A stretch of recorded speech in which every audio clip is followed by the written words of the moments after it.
Coming up in the latest episode of Netball Unlocked, we've reached the halfway point of the season, so you know what that means? Mid-season awards, including our team of the season so far. In amongst that, we'll review round 7 and look ahead to round 8. And after the London derby at the Copper Box, we hear from Jemma Donoghue and Sandberg.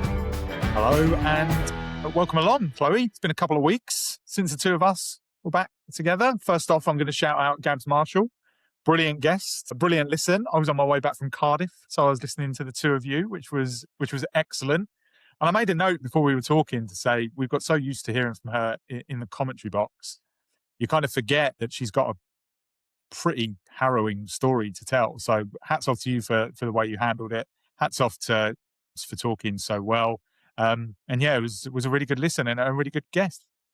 Yeah, so delighted to have Gabby on and to really get underneath what happened to her last season, you know, the mild brain injury that she suffered and knowing that it still affects her even today, you know, day by day, I think is just a sharp reminder of why we have to take these things so seriously, why concussions are not a joke, really. And but I thought she was brilliant. And I felt that insight as well, Paul, on the contracts, you know, that players, I think, believers after 2 months, clubs can drop them, you know. That's quite a scary thing. So I said to Gabby on the pod, but also off it, you know, keep us updated on that work that you're doing to let us know about that, because that's in the light of the way this season is also unfolding, Paul. I think it's going to be quite an important thing to keep an eye on. Yeah, I think the way you said that as well is really well put, because it was almost immediately something I thought when I was watching Dragons and Panthers, and Ellen Withington had that really horrible collision with like the speaker that was on the sideline, which just seemed, first of all, a bit odd to be where it was. Like it's to sports court. I don't really think anything like that should be that close to the court. And it was obviously the game was sort of delayed for a while, and mine went back to last year and everything that sort of happened with Gabs. We haven't heard, to the best of my knowledge, anything on Ellen so far this week, and we're recording this on Wednesday. So we'll kind of keep an eye on that. But Chloe, you've been away as well. We've been around the UK. I've been in Wales since I was last on the pod. You've been in Scotland, but back down to get stuck into some Netball Super League action today. Yeah, absolutely. And I think we need to carry on with this injury discussion, no? Because there's a lot happening. There is a lot to discuss around the netball world, not even just in our league, to do with injury, right? I think the big one that caught some attention from England fans is the news that Helen Housby is out with no return date. Just an expectation that she hopes to be back on court soon. I think that's quite worrying.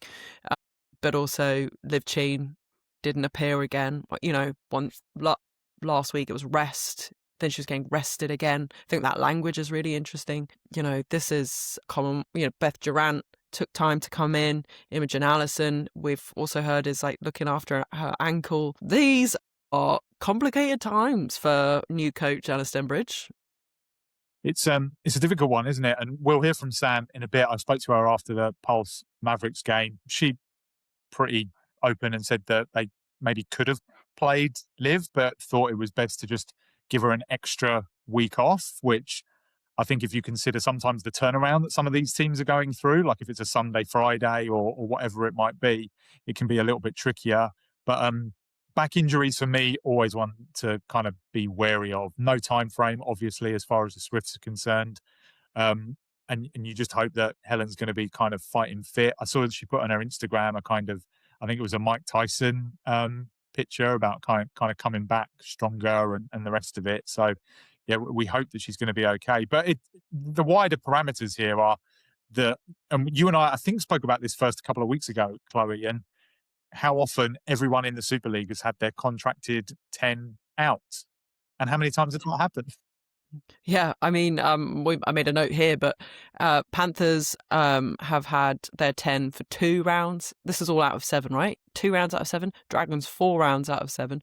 Rhinos, 2 rounds out of 7. Mavs, no rounds. Have they had their contracted 10? Loughborough Lightning, 1 round. Thunder, 2 rounds. And Forest, 2 rounds out of 7. I mean, we talked a lot about this last season, about the nature of a 10, but this is I don't want to say ridiculous, but it's jarring reading, given that this is a a sport that impacts the quality of the product, right? This is what, the word product gets chucked around quite a lot, but I mean, and I think my heart mostly goes out to Rhinos. Like, the back end looks completely different to what it was supposed to at the moment. And I still think there are injuries, as you pointed to, Ellen Withington, that we haven't had an update on. But, what's the latest with Tiana Meteoro? We don't know. We know that she was out with a crutch, but, longer term, where's that heading? It is... It's tough. I don't think 10 is enough. And then actually, we circle back a little bit to Housby's situation at the Swifts. The Swifts have had 3 training partners with ACL injuries. Like, this is just the loading. Like, what is going on? And it's crazy. And I think it's really hard to defend, personally, at this point. Yeah, I think when you look at sort of the next gen side of it, that's kind of sensible if it makes sense, and if you plan your squad well. Part of me, when you sort of raised this, because I agree with you, was wondering, like, do you plan your next gen squads better? That's not just an answer, because as you've just pointed out, in Australia, it's like 3 of them have gone down with really, really serious injuries.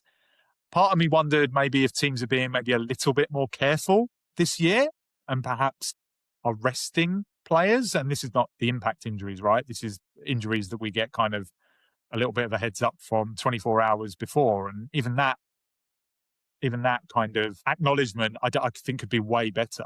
I've been on record for probably 3 or 4 years. In fact, I think I'll probably go back to my Sky time. And I always felt that, why can't there just be an injury update like ahead of the rounds and sort of know who's in and who's out, and there'd be a little bit more transparency with it.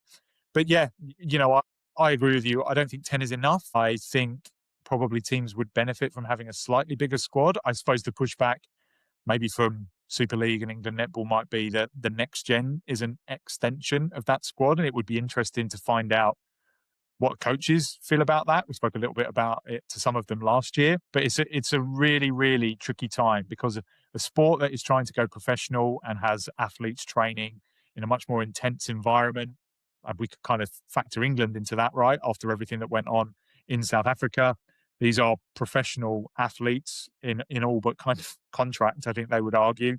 And it's, okay, if you're going to make them work harder, 10 is just not enough. 3 replacement players doesn't feel like the right kind of number for a squad, in my opinion. I think also, to your next gen point, you can't replace an import with a next gen, right? Precisely what I was about to know. Yeah. So that is already one issue. There's the age cap on next gen as well. So there's an experience gap, you could argue. And then, then you're looking at Loughborough Lightning, who had to announce that they were going to replace Alice Harvey with Joe Noel, their coach.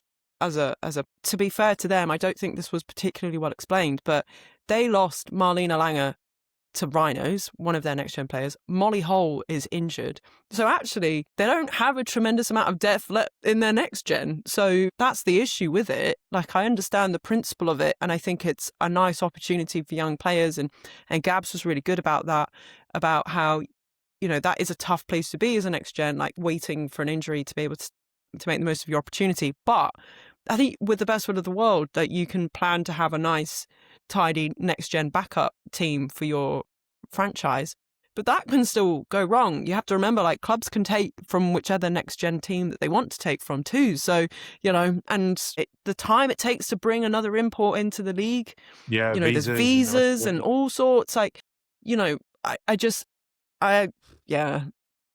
think it works very well. I'm going to drop this on you. What do you think the answer is, right? Because there's an element of luck that comes into this as well, because as we pointed out, Rhinos losing Jazz Brown, Samari Visser, and Cassie Howard. They're 3 first choice defenders. Like, that's unlucky, right? But you should be able to kind of cover for that, in my opinion, without taking another team's player. They're the rules, right? And that's fine. And Marlene Langer was really good at the weekend. But to me, if she's a Lightning player, she should be a Lightning player. But then I don't know. I tie myself up in knots thinking about it a little bit. Yeah. And I'm thinking about Karis Finn as well, who popped up at Mavericks and now popped up and is having an amazing time. I thought she was really great in that Dragons game. I mean, I think the issue is with the 10 originally. That would be where I would just pick at first. I mean, you can find the flaws and the holes with the procedure that comes after it, but I just think it should be at least 11 or 12. Like it really Yeah. should be.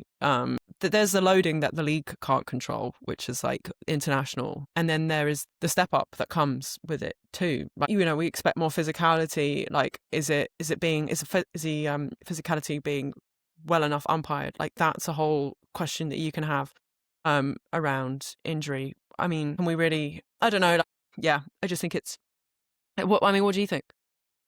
Put it I back to you. genuinely don't know. I agree with you. I don't think 10's enough. I would say most coaches would probably agree with that. I think I always come back to the fact we actually had an episode last year, didn't we, called We Need to Talk About the 10, which Mm. I remembered when we were talking about this. And I think if you're going to ask more of your players, which you are by playing a more intense level of professional sport, you need to account for that. And I suppose a bit of a flimsy comparison, but football World Cup squads used to be 23 players. You can now take, I think it's 29 for the next World Cup. And the World Cup has expanded, right? There's more teams in it. There's only one extra game though. Like for all the fact that there's now 48 teams over a 32 team World Cup, there's only one extra game. But you've now got 7 extra players that you can have to pick from. Premier League teams now have 9 players on their substitutes bench. So if you're asking more of your players, then I think you need more players to be able to pick from. I think it comes down to just a simple fact. That's what I would say. And I appreciate it's easy to say that rather than implement that. You also mentioned luck, and I think always that's that variable in sport that does change everything. But I pointed to the umpires being a factor that how the game is, how challenges are looked at and the like, but also how the clubs are equipped with their medical and physio teams and strength and conditioning. We understand that they don't have a ton of money, so is that something that also needs to be addressed? Like, are players being well looked after, well advised, well prepared for the rigor of the season that we have and the loading that they are expected to do and probably have already done if they're international coming into the season too? Like, I think that's the other piece that I'd love to know a little bit more about. But like that is, netball is a particularly tricky. It has its demands for a physio to look at, like its unique demands: the stopping, the starting, the Yeah. footwork, and You're absolutely right. It's a massively physical sport in a different way to maybe some of the other sports that we're also used to. Yep. So, can the clubs afford the best care? And if they can't because they're constrained financially, how is the league planning on supporting that going forwards? And I'm sure this is again something like the NPA we're looking at in all of this as well. But just something to like chuck in there as well, because it's so important that a player comes back to court when they're ready, or they are, if they're dealing with an injury, that they're not pushed onto court before they're ready, and that type of thing. Maybe, because it is hard to manage as a coach, and a player probably wants to play. So, there's a lot going on, but I just feel like, we've not had a round of this league where all the 10s that were signed have played against each other. This is nuts. And, and ultimately, the reason we talk about it, the reason we take up a chunk of the early part of the pod, is it is a thing, right? Like it's there in my little grid of all the match day 7s and match day 10s. Like it's always changed. There's a change almost all the time for each of the teams and different things like that. And can only imagine what Lucy Goodman's spreadsheet looks like as well, given what she told us before. So yeah, look, definitely one to monitor going forward. And obviously, I think something that as the league evolves and gets more professional, they're going to have to tackle in a way more head-on way. And I'm not talking about the teams. The teams can only do so much. I think there is an element of responsibility and an element of kind of ownership over that comes down to sort of NSL and England netball in terms of the competition. Do you know what I mean? I ultimately think that's where that comes down to. Sticking with slightly weird and controversial things. We got an interesting update on Tuesday, didn't we? Out of nowhere, completely out of nowhere. That one of the goals in the Forest Lightning game had been scored incorrectly. Now, on the face of it only makes a 2-goal defeat a 1-goal defeat. However, Chloe, it's pretty important that this happened right at the start of the Super Shot time, right? Because that then affects the way the game flows. Am I right? It's risible. This is terrible. I can't. The fact that this has happened the second year in a row after the scandal last year. I mean, because this affects decisions being made on court. But, Forest are chasing a game and they're looking up and they're seeing the scoreboard. They've put up a 2 and it's been counted as a 1. Like, horrific. I just don't have any words. I think it's terrible. Like, to just put this up on Instagram story. Let me let you collect your words, Chloe, and I'll say what the Super League said. During the round 7 match on Saturday, Nottingham Forest versus Loughborough Lightning, a scoring error resulted in Nottingham Forest missing 1 goal point during Q4. This was an Amex super shot, correctly indicated by the umpire, which was recorded by the scorers only as a 1-point shot in error. So this wasn't an umpire error, it was a scorer's error. The correct match result is 74-75 to Loughborough Lightning. The league table and the statistics have been retrospectively updated as decided by the NSL Competition Committee. I have a vision of the NSL Competition Committee looking like the traitors around a desk right now that I can't get out of my head. Yeah, look, we know that a lot of this, there's a lot of, we've spoken about umpires in the past and they're not paid, and the technical officials are volunteers. Human error can happen, obviously. But as we've just spoken about with injuries, this is a sport trying to be professional and trying to do things in the right way. And it doesn't look good. No, I think you've taken and collected all the words for me, because if I say anything else, I'll be cancelled. Can't cancel Chloe, can we? They can try. But no, I just, risible is a word that comes to mind for that. A couple of other little bits and pieces floating around. Obviously, we're not far away from an England squad announcement. And I think I saw it, I think it was Nia Jones's pod about Charlie Fiddler potentially being England eligible. Jemma Donoghue, I think, is someone who's been floated around in that capacity. We'll have a bit of speculation. We'll have a little bit of gossip. Any hope for these two to sort of force their way into that England reckoning? I should point out, this is not the Commonwealth Games squad. This is the Roses squad for the next 12 months, right? That's the squad. The programme, yeah. The programme, yeah, sorry, the programme. As far as I'm aware, there's there's an expression of interest. Yep. You get asked to express your interest. So I'd love to know if either of these two have been asked to express their interest. Jemma, definitely. Charlie has had an enormous impact on the game since she's entered the league. But Jemma, this is not her first year in this league. So to me, consistency of the performance from her over time, I think she's got more to look at. And I think there's a lot to like from what that wing defence, goal defence slide is a really interesting one. And I do really, really like the way she's clever, she's physical, and she's young, but she's got all that experience from, like with Charlie, from playing overseas. So, I think there's lots to like about that. And, be interested to know if we get their names on that programme.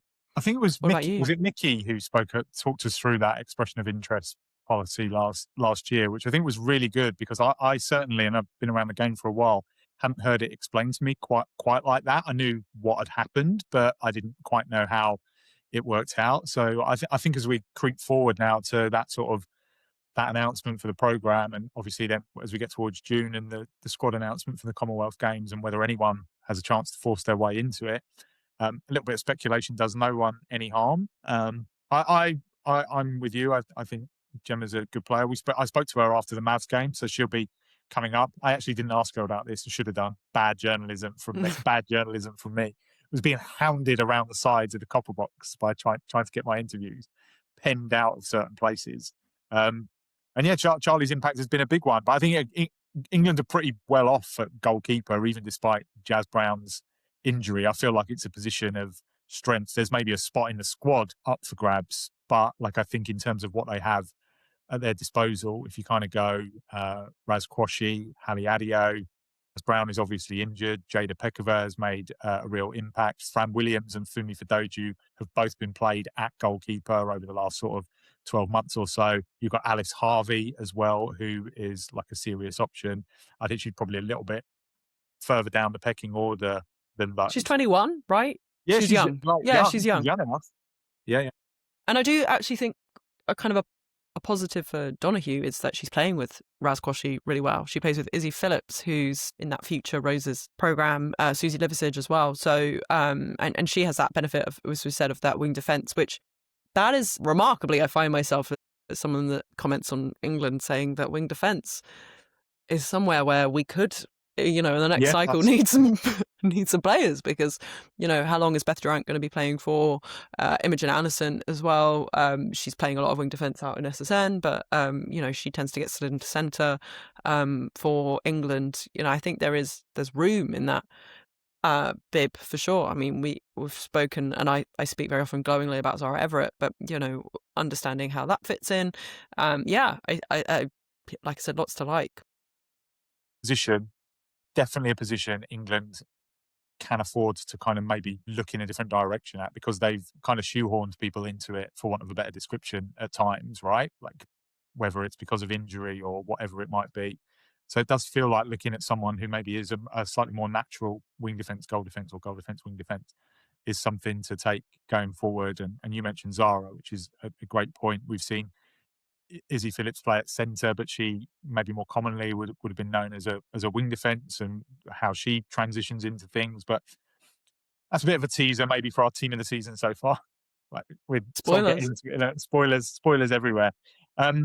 Before we get into that, we've obviously got four games to look back on from the weekend. Chloe, you ready to go? Yeah, let's do it.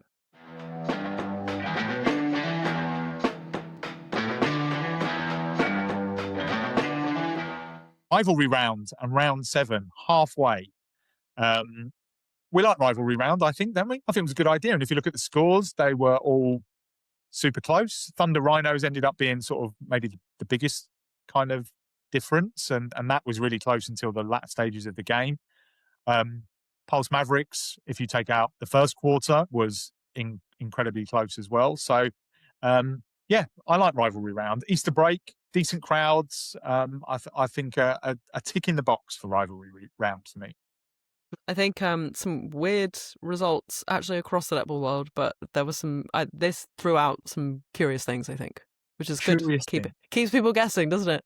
It does indeed. Where should we start? Should we go in order as usual? Start on Friday? Yeah. So Friday night at the Copper Box, London Derby to get us going. Pulse 56, Mavericks 46. Scoreline doesn't tell the whole story. Pulse were in control very, very early on, forced an early Mavs tactical timeout for the second season in a row. They'd got to sort of into the 20s in the first quarter. And then it sort of evened out in quarter 2. Super shot time in quarter 3 was very much Mavs time, and they pulled the game back from like a 14-point deficit, 14-goal deficit, to just 4. And then Mavs kind of couldn't get out of their own way at the start. They made a couple of basic mistakes, I thought. Hallie Adio came back onto the court. Hallie and Fumi had a constant impact defensively. And in the end, Pulse got a 10-goal win, which I think on the balance of the whole game, they deserved. But there were bits and pieces in there that I think were just interesting. Like, we always use the word, but there was a lot of interest in there. What were your thoughts? I was lucky enough to be courtside. That's where I watch the game from. And I think you do get a really good view of the game from that position, where you always kind of usually look down. But yeah, there was kind of a lot to unpack. Just think this was a weak game from George Inga for Mavericks. I'm not going to mince my words with this one. And Emma Thacker a little bit as well, but Inga particularly is just asking for, when you're running flat, asking for ball, or like you're propping up against Fumi Vidoju, asking for ball over the top. Like, that's not a recipe for success. That's not going to set you up very well. And they got found out really quickly. This is a hungry Pulse defense, and there were like a comedy of errors across Mavericks' opening minutes that just allowed Pulse to punish. And I think it was a miss from Mavericks, not least because Pulse weren't wholly comfortable in that first quarter anyway. Like, I thought you could see that they were missing that quick, easy release into Liv Cheen. It had to be worked through to get to the moving circle, and that moving circle was then, after that big start, able to take the space and time it needed to get going, and then it got going pretty well. But I think Paul, in the past, when I've spoken about having fears about that Mavericks front end, this was the thing I feared being realised. Like, if it gets sticky and you can't release that ball, and then you have to wait for the super shot period to catch up, which is what Mavericks can do. They're very capable of doing, but then you don't have Emily Andrew in your squad. And I think if Emily Andrew had been in this squad, this would have looked quite different. So in the end, they turned to Amelia Hall, and she had great impact. Like, she did really change things for Mavericks' front end. But then I can't understand why Tamsin Greenway takes her off. And then she re-enters, and as you said, on that re-entry, I think it was like just like 4:15, like down in the Q4. She then comes on and makes a couple of mistakes because she's come off, she's come on, she's come off, she's back on again, and she's on again to chase a game. So there's pressure on it. And I just think that was a weird management of that situation. I don't think she should have come off. That being said, I think there were some positives for Mavericks in that, obviously, as you pointed to, that second and third quarter. They are a team that is dependent on the super shot. Like, that is Mavericks' whatever. It's become their identity. And I do think once Amelia Hall was on and could be, then the Pulse defense couldn't prop up on them because they were splitting. That opened the door. But then, of course, like, Hallie Adio goes off and Darcy Everett comes on, and then Hallie Adio comes back on because she's come back. She was off. I think, Paul, do you get to the bottom of why she came off? Yeah, she had a little bit of calf trouble, which physio was working on the sidelines, and I think you could see it. Like, she was just trying to maybe an element of cramp, but like, I think they worked it through, and Hallie was good enough and strong enough to come back on. Impact was instant. I thought as soon as she came back on, there's a couple of rebounds good in timing. that fourth quarter. Yeah, it was great timing. And yeah, she was okay. But I think the shooting statistics also tell you a lot, because there was Maseko 90%, Kelly 89%, and 86% in the super shot. Inga was at 69%, and Thacker at 55%. Now, Thacker took a bulk of super shots. Inga doesn't put them up. She doesn't want to. That's expensive, particularly against this defence. So that's why Amelia Hall was brought on. And I thought, I'd have felt for Izzy Phillips and Susie Visage.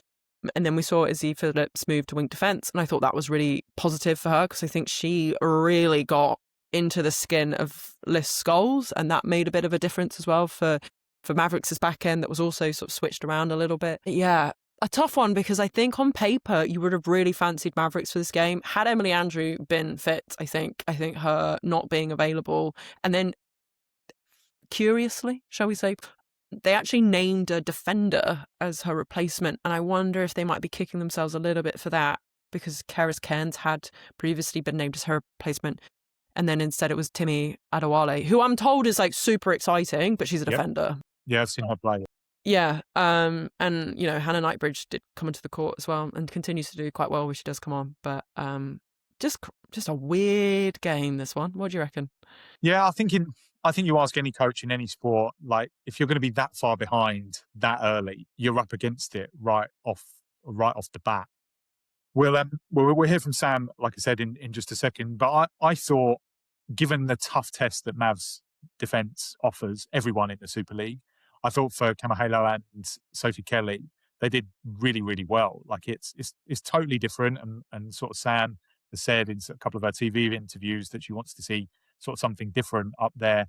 And considering Camo is like, probably not a shooter first, probably a shooter third, in fact, after goal attack, wing attack, I thought she offered like a kind of a presence that I was quite impressed by. Like, she was able to occupy the space pretty well, and she kind of kept Raz at a distance to be able to do well. And I think it was quite impressive the way they were able to go about things. But obviously, Liv Sheen's a miss. The two did well, so I got into that and the shooting circle with Sam afterwards.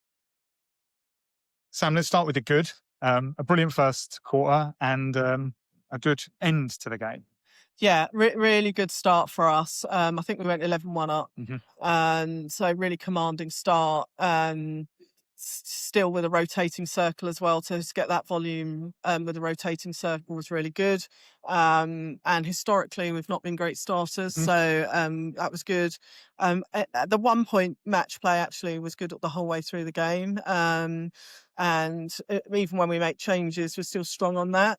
But we definitely allowed Mavs back in the door by just giving them too many shots on Yep. super shots, and we've got to get better at that. There's no question about that.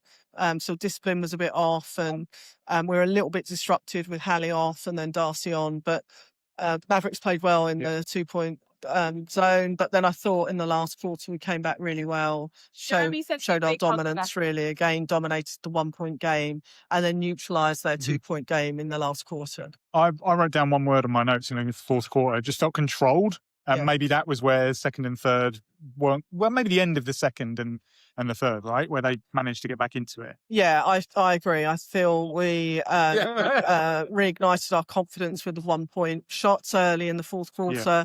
And then we weren't really under too much pressure at that point.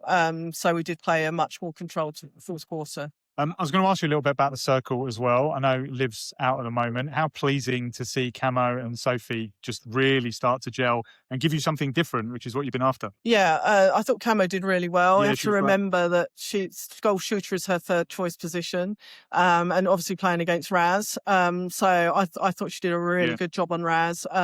Held the front beautifully. I really remember Raz picking up much ball in the game. So I think Camo did that really, really well today. And Sophie's dish offs to her and the timing was good. And I think it's maybe slightly bigger workload for the middies because they've got to make more phases. But it's nice to show we've got this option of a rotating circle. How is Liv? Is she okay? What's the issue there? Is she just managing? She could have come back in today, but we felt that actually a rotating circle would be a good strategy against Mavs anyway. And so we've just gone on the side of caution. There's obviously been a lot of other bad news this week about other England athletes, and so we're making sure we do the right thing by Liv. Should be back next week. And another chance for you to just give Hannah a little bit of game time as well.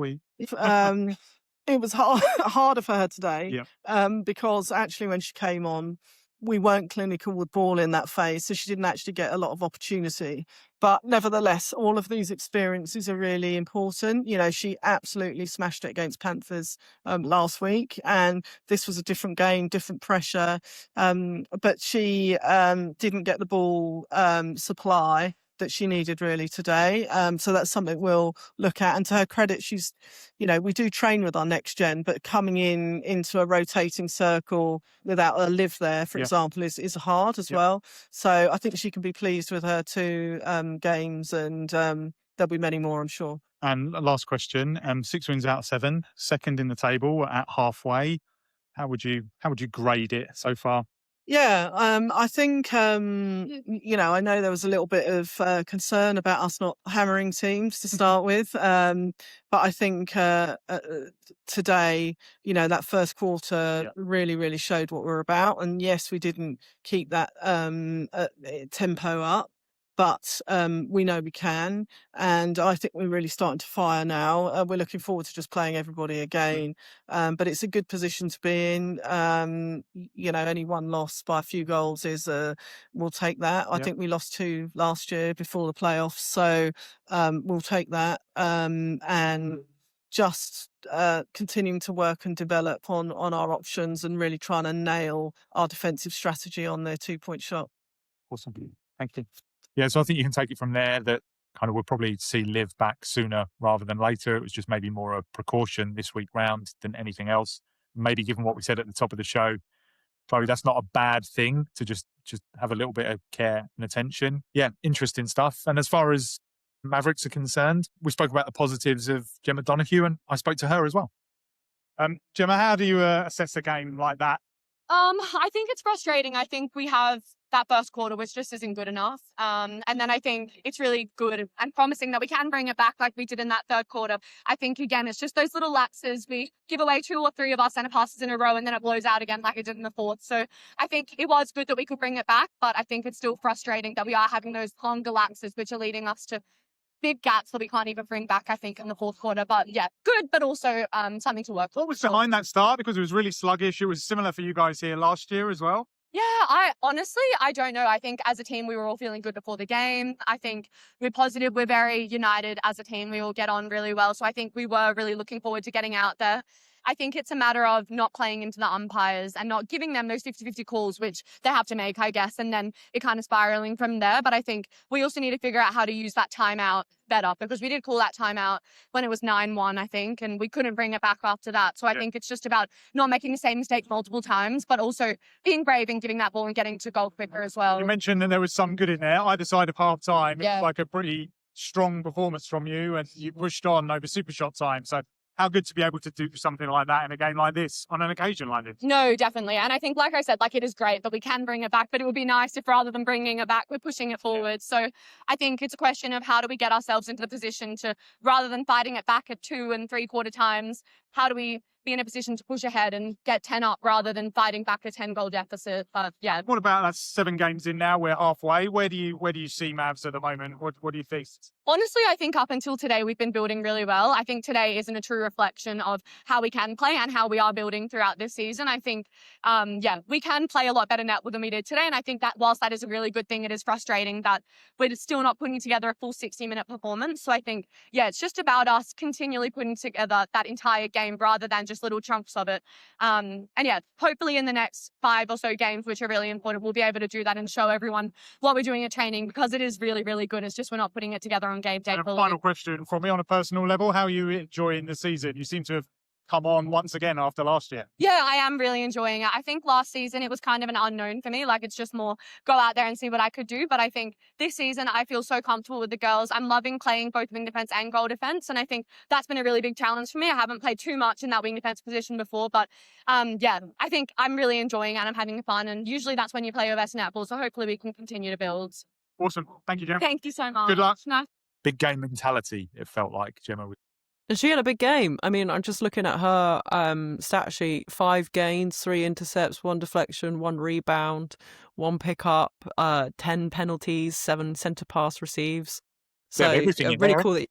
I mean, but she, went from wing defense to goal defense, and did really well for it. I just think there's something for Mavericks to really think about, and no doubt they'll be combing through that game, looking at how they want to get into the circle, how they want to do their centre passes better, to set up their attack and get more depth on it. But I think it could have been a great game, and I think next the rematch will be a great one, because hopefully Cheen's back and hopefully Emily Andrew is back, and they can both really go for it. But I think also, the re-entry of Hallie Adio tells you that Sam Bird was recognising the game was also going in a certain direction. So to have the luxury of able to put her back on, I think really, really did help Pulse get through it. But really good, as I said to Gabby Marshall last week, Paul, but, I was quite on it about how it would be nice to see more of Pulse's 10.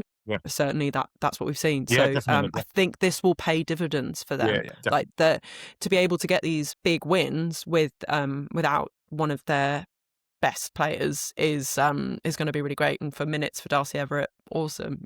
This is exactly where the defending champions will want to be heading into the second half. I thought Sam's observation about how the team defends teams who have 2 good super shooters, which for a period of that game, with Thacker and Amelia Hall, I think that's going to be something interesting going forward. And to your point about the rematch, I think how teams respond to what we've seen, and that's going to be interesting now as we turn it forward to round 8. When we do that at the end of the pod, there is something to go and look back on now, right? Isn't there? There's a game where you've gone head to head before. There's 7 weeks of kind of action. So okay, how do you now set up in those head to head battles that so many people I speak to really love to get into? It's like sometimes you would prefer to play one team rather than another team, and all those kind of things. We're gonna maybe kind of get into those narratives as we go forward. But anything else before we move on?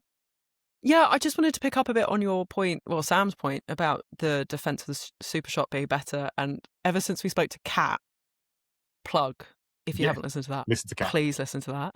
Listen to Kat about the super shot being this big marketing strategy that it is just so hard to defend. Is it even defendable? Like, I have to keep up. I'm starting to ask myself that now. And I wonder if, the reason in SSN that it's not used so much is maybe like generally the caliber of the game is better, the caliber of defense is better. Seeing the number of rejections, right, that happen in SSN versus NSL tells you that just taking shots is just a lot harder, let alone like taking super shots. But in this league, because this won't be the only game where we talk about the super shot being the thing that kept the team alive. But I just don't. And then having, as I said to Kat in our interview, having sat courtside in Nottingham and seen up close how the circle defenders are just, there's so many things stacked against you when you're watching players set up for a super shot, like with the circle edge and everything. Like, it is just really, really hard. So I'm now that Sam Bird has sort of identified that, I'm gonna watch extra closely to see the way they strategize around a shooting set of super shooters, because it's so easy when there's only one that wants to go for post, but when they're both going, it's a whole different. Cool. On we go. Yeah.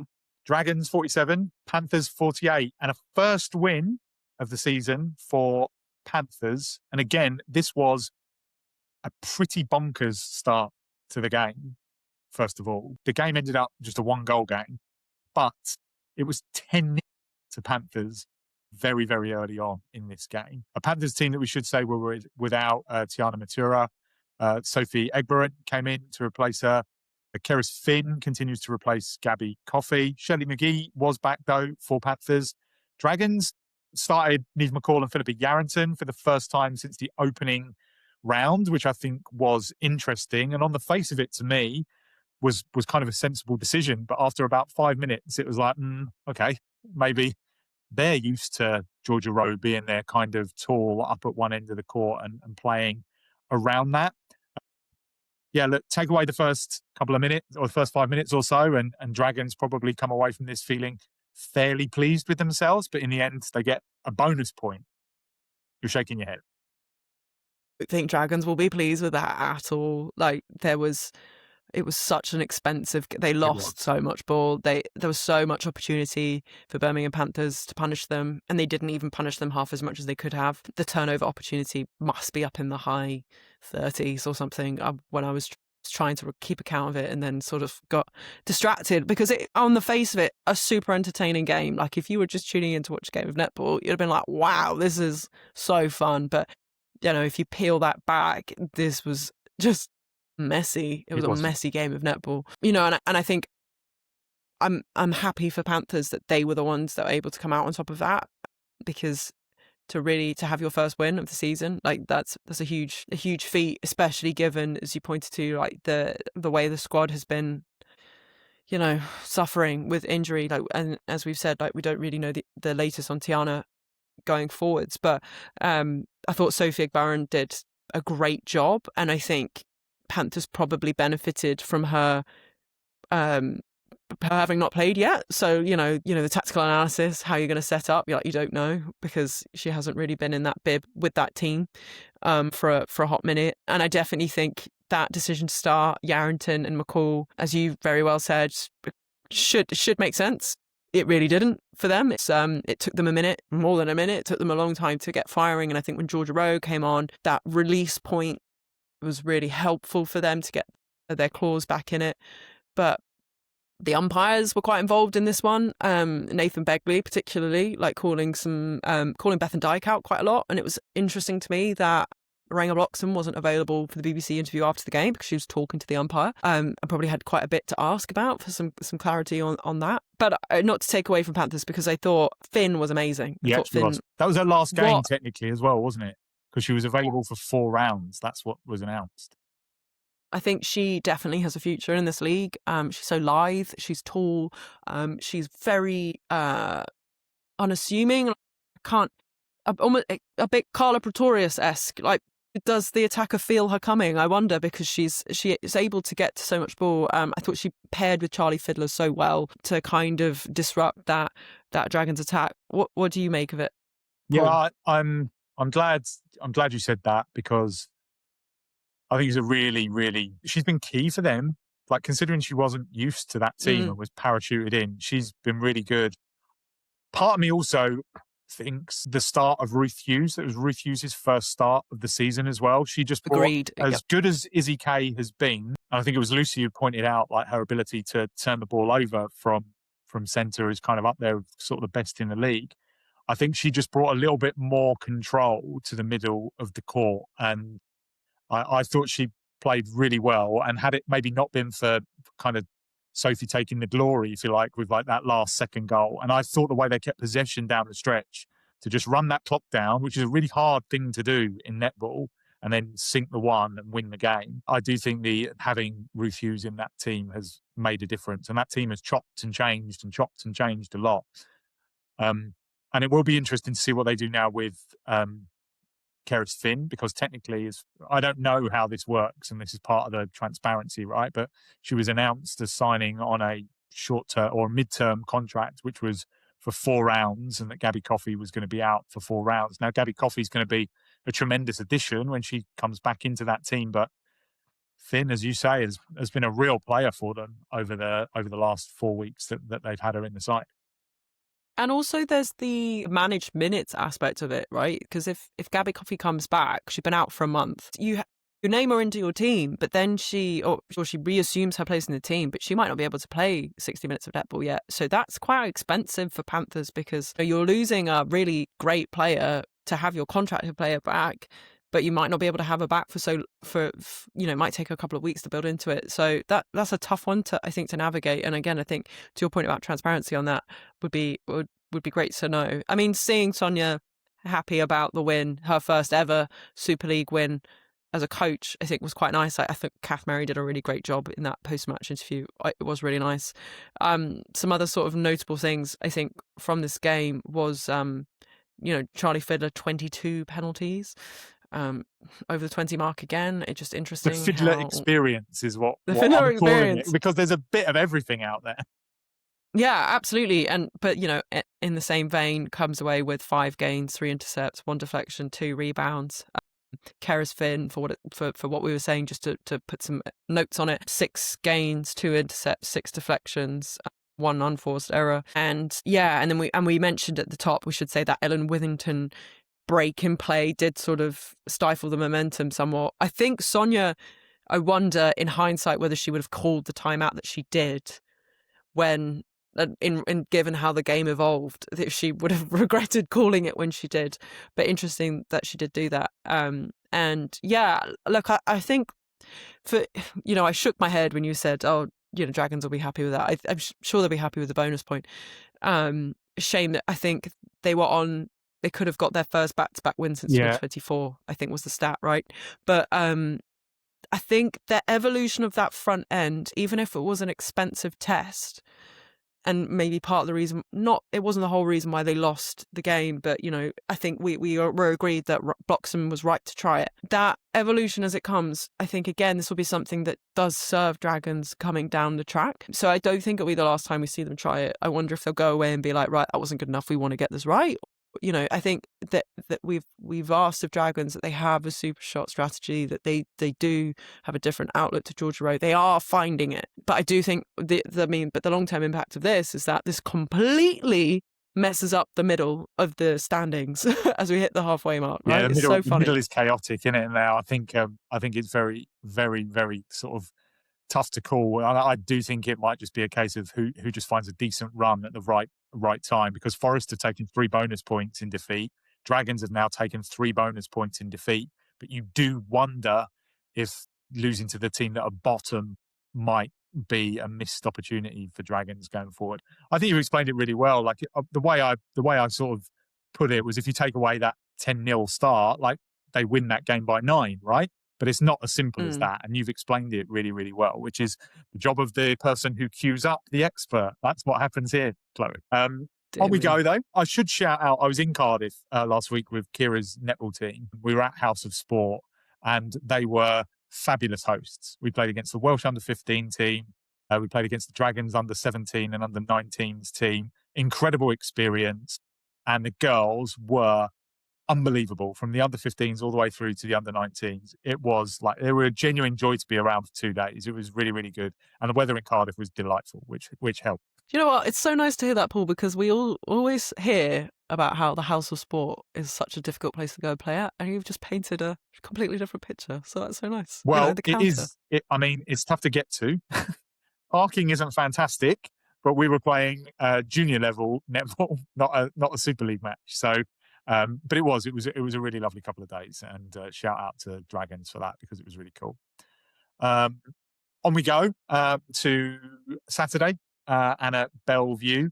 Manchester Thunder 63, Rhinos 49. Rhinos obviously continuing to struggle from an injury point of view. Cassie Howard, before the game, was ruled out till at least round 8 with a lower leg injury. We don't know how fit she's going to be. Samari Visser was ruled out as well with an ankle injury. Next gen Maya Bowser came in, and it meant a first Super League start for Marlene Langer. Thunder were back at full strength, which I think was pretty interesting. Leah McCormack was back in the squad.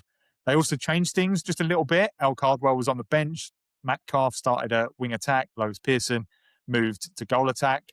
I thought it was going to be a pretty comfortable day at the office for Thunder. It kind of wasn't. Do we know for what reason do we think? I don't know. I think the scoreline is flattered by the super shot, I think. And there's definitely something to be said for a bit like with Pulse, like, Thunder will need to go away and look at that super shot defense. But I think in the main sort of 1 point game, I think Thunder were actually if it had been 60 minutes of international netball, the scoreline would be even bigger, I would venture. But that's not to say that Rhinos did ask a couple of questions, I think. They found some turnover ball, which was a bit disruptive. But I do think they were it was that classic sort of 10 minutes, Thunder get ahead, super shot, Rhinos can close the gap and type of game. Because Paul, I mean, if you look at it, Thunder had a stronger second half, and I think when Cardwell came on, they were able to sort of release it in. But it's sort of to that point that I've been making a little bit in the last few podcast episodes, but it seems to me that these top 4 team coaches are really trying to really run and work through their combinations. And so, this duo of Fawns and Pearson didn't go very well in the Panthers game, went really well in the Lightning game. Okay, let's see how it starts. So, okay, it starts quite well, but, and then bring Cardwell on. Can I see what she looks like as an impact rather than as a start? And so I wouldn't be surprised if, in the next couple of weeks, we see a different front end where Fawns is maybe on the bench and we start with Cardwell and Pearson. But also I think Nat Metcalf deserved a start. I thought she ended the game against Lightning really well. And this is a Roses player looking for a way in to a team that she's not really been involved in. And then she wants to make her Commonwealth Games appearance, so she needs minutes. So I think I thought she was really productive. Yeah, she was. In this game, just to paint the picture a little bit, with 14 centre pass receives, 32 feeds, 2 penalties, 4 deflections, and 1 unforced error. And she goes so well, I think, with Lois Pearson. And Lois Pearson had a good goal attack game, I felt. So, look, I credit to Rhinos in a way, because I thought this scoreline could have been much bigger and was kind of expecting it to be much bigger. But Harriet Jones and Paige Reed shot 13 super shots together. So that's 26 points that are super shots in that final score. So when you look at that, Paul, I can't do the maths. Does that mean that they score more super shots than they do regular points? Well, 13 super shots is 26 goals, right? So that's the very quick maths there. And they scored 20. They scored 49 overall. Yeah, so they scored more super shots than regular points. Shots. The super shot conundrum continues, right? It's not a conundrum because they still lost 63-49. But it just, I think you have to peel that layer back. Yeah, and you definitely talk about did, yeah. the game. Yeah. What do you reckon of it? What do you think of it? No, I think you summed it up as well as far as Thunder are concerned. I thought it was, again, a really good decision to see a different option in attack. Elle's been getting stronger and fitter and better as the weeks have gone on. And you wonder just okay, let's have a look at what else we've got. We like Lois as a goal attack, and Nat fully deserving of her chance. She's her minutes have sort of just slightly increased, or she's just taken a step back. But to get a good game there was really important. Kerry Allman mentioned in commentary, that she felt like Thunder were around usually high penalty count. I'd have to go back and and kind of watch it in a little bit more detail. But as a rule, kind of like I think the suggestion was that they're usually pretty clean in defence, and they weren't. And I don't know quite what the reasoning behind that was.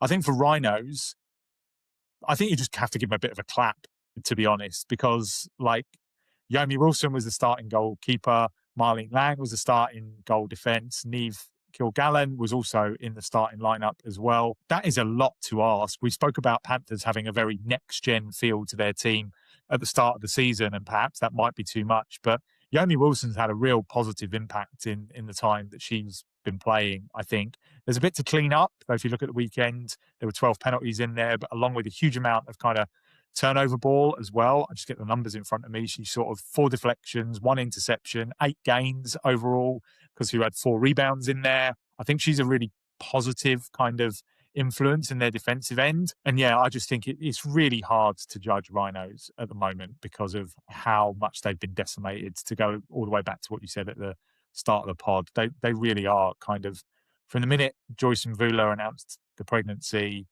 to the injuries that have kind of struck them through the season, it's a tough one for them to take. Yeah, such a shame again for this franchise, right? Just can't catch a break. Because this was Lauren Palmer's team, right? Sorry, that I think that was the thing. She was able to put this team together, and on paper, super exciting. And I think that's the disappointment.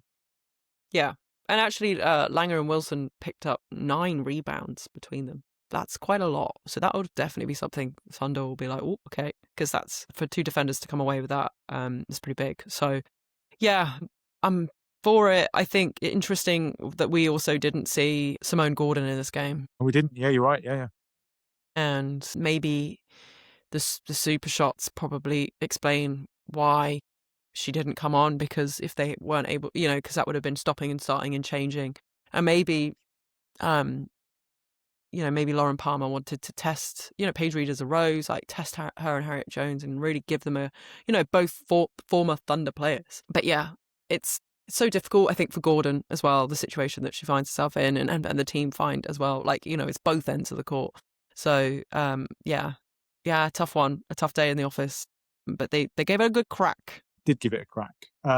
Final game of the round, Forest against Lightning. As has already been discussed, the final score was 74-75 to Loughborough Lightning. Another win for Lightning, who gets a halfway, 7 wins out of 7, but just the 1 goal in it in the end.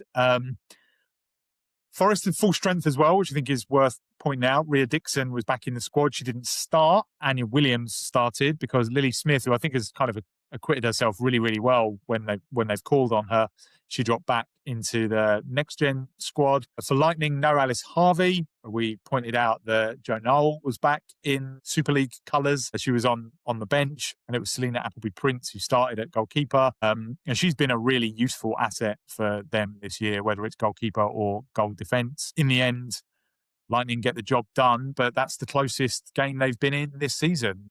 For what reason, Chloe? Yeah, I mean, these two have an unreal history, even though it's a short one.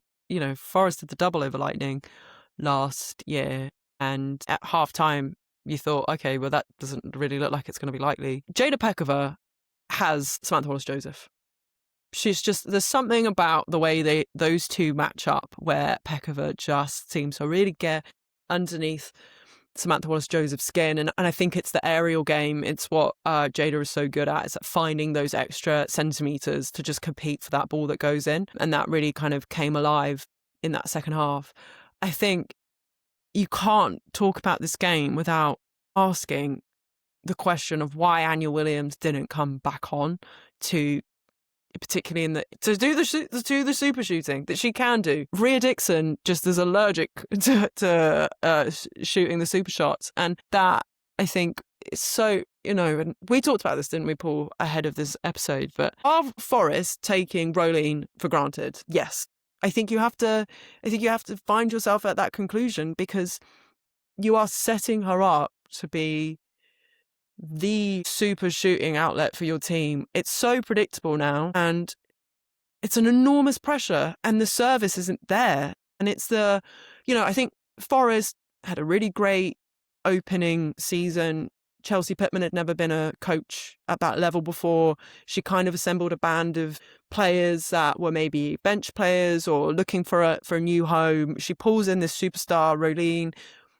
If you knew, you knew, but we hadn't even really seen her at that super shot level. And then she comes out, and when you're at the motor point, they play Jolene when she shoots a super shot. They love her. She has helped the team massively get the results that they have. But this coming into the season, they did the right things, I think. They pick up an exciting goal attack. They buffer their defence with another great stalwart in Anae Retief.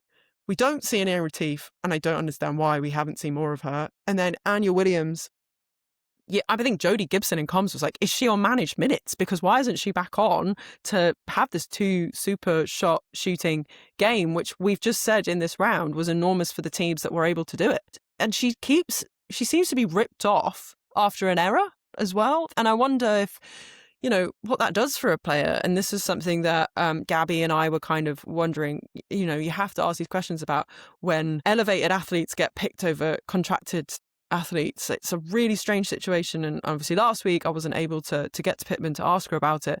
But it feels like those questions linger when we get outcomes like this, because that was a game that Forest could have taken. And just to sort of illustrate the point, in the time that Anya Williams was on court, she shot 10 goals, 2 super shots. The 2 super shots were 100%, and 10 goals from 12. So she will score. So why not? And I can hear people saying, Rhea Dixon, she had impact because she is an incredibly intelligent player. Put her to wing attack. Now that she doesn't want to go to post. So, she had 5 goals and 1 super shot. If you need her playmaking because you have to have Iona Christian at centre, I'm assuming because that's what we've seen, then move her to wing attack. Like Bree Grierson, she's played a lot of minutes. She's had to because of the way the mid-court has had to be managed for Forest. But she goes missing sometimes. She's expensive. And now we're looking at Forest, which is 3 games and 4 losses. They pushed the top team in the league. They have a squad that is capable. I think it lands at the door of the coach. What do you reckon? I recall us having this conversation last year about Rhea Dixon. She's such a good player that why would you not maybe want to shuffle her back and use her speed and use her vision from a wing attack position? Like Susie Liversidge is a fantastic example of someone sort of moving back from that sort of goal attack position and being an absolute dynamo now as a wing attack in the league. Like, there is nothing to suggest that Rhea couldn't play as that option. And to your point about Anya, I was really surprised she was taken off early against Pulse. I know there were a couple of mistakes, but she also scored, right? She was scoring, which I think is the point, right? She's giving you 2 options in that attack end. And I know we're kind of ripping Forest a little bit here. I think we should point out that obviously they've lost 3 of the last 4. They have been losses to Lightning, Thunder and Pulse, which I think... And Dragons as well. So 4 wins from their last 4 defeats, which is what you said. 3 of those 4 is what I was trying to say, were against the top 3. But Forest showed last year they can cause problems. They're more than capable of punching teams on the nose. My question for Forest is at the other end, actually, where Jada Pekova has been a phenomenal goalkeeper at times this season. Tash Pavlin is one of the more consistent goal defences in the league. Up until Saturday, it was Neve Cooper who'd been playing at wing defence. So they had consistency. They are shipping as many goals as Panthers, who are bottom of the table. Why are these really good individual players perhaps not combining as a cohesive defensive unit? Because they are shipping goals. They are shipping lots and lots of goals. We can look at all the little numbers, but actually sometimes just look down the goals for and the goals against column, and you can see where there is a bit of an issue, and they are conceding a lot of goals. And I suppose it comes back to the question you kicked it off with. Are they taking Rolene for granted? Are they just assuming that Rolene's going to kind of continue to pile in the goals? And she does. And if you look at, I think I noted down at the weekend, they scored 18, 17, 18 and 20, and they didn't win the game. Like, That is a lot of goals to be scoring on a consistent basis, but not winning the game.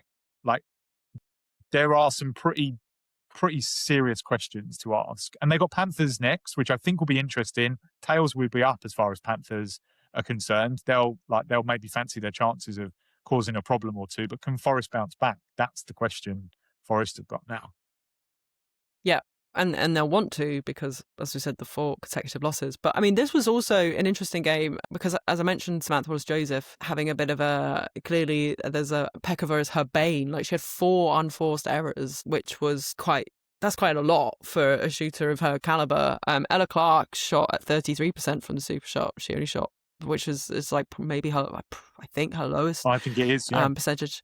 Yeah, there were opportunities in that second half for Forest. I just think that when the game gets that close, then you have to start looking not at the players on the court, but the bench and the decisions that are being made from there, and knowing that you have the capability, or and maybe you were losing that game. Why not put Anya Williams in that pressure cooker situation and see how she goes?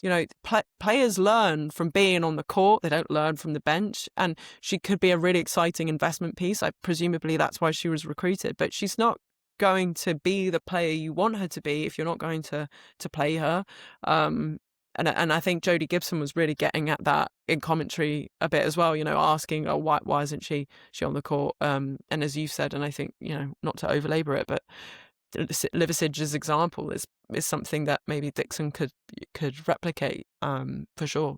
So I think the point on Williams is a good one as well, because just look on the opposite side of the court. Selena Appleby-Prince has been trusted to play in games at moments this season, having got some Super League exposure last year with Dragons. Millie Carter, I think, has acquitted herself brilliantly when they've called on her in the absence of like Nicola Smith and Aaliyah McCormack. She's looked good. She's been trusted to learn, make some mistakes along the way, right? These players, they're young. That's what's going to happen. And they've been put into that environment to be given the chance and trusted to grow. And it does feel like Anya's getting a bit of a tough time of it at the moment. Okay. Round 7 in the books. So we know what that means now.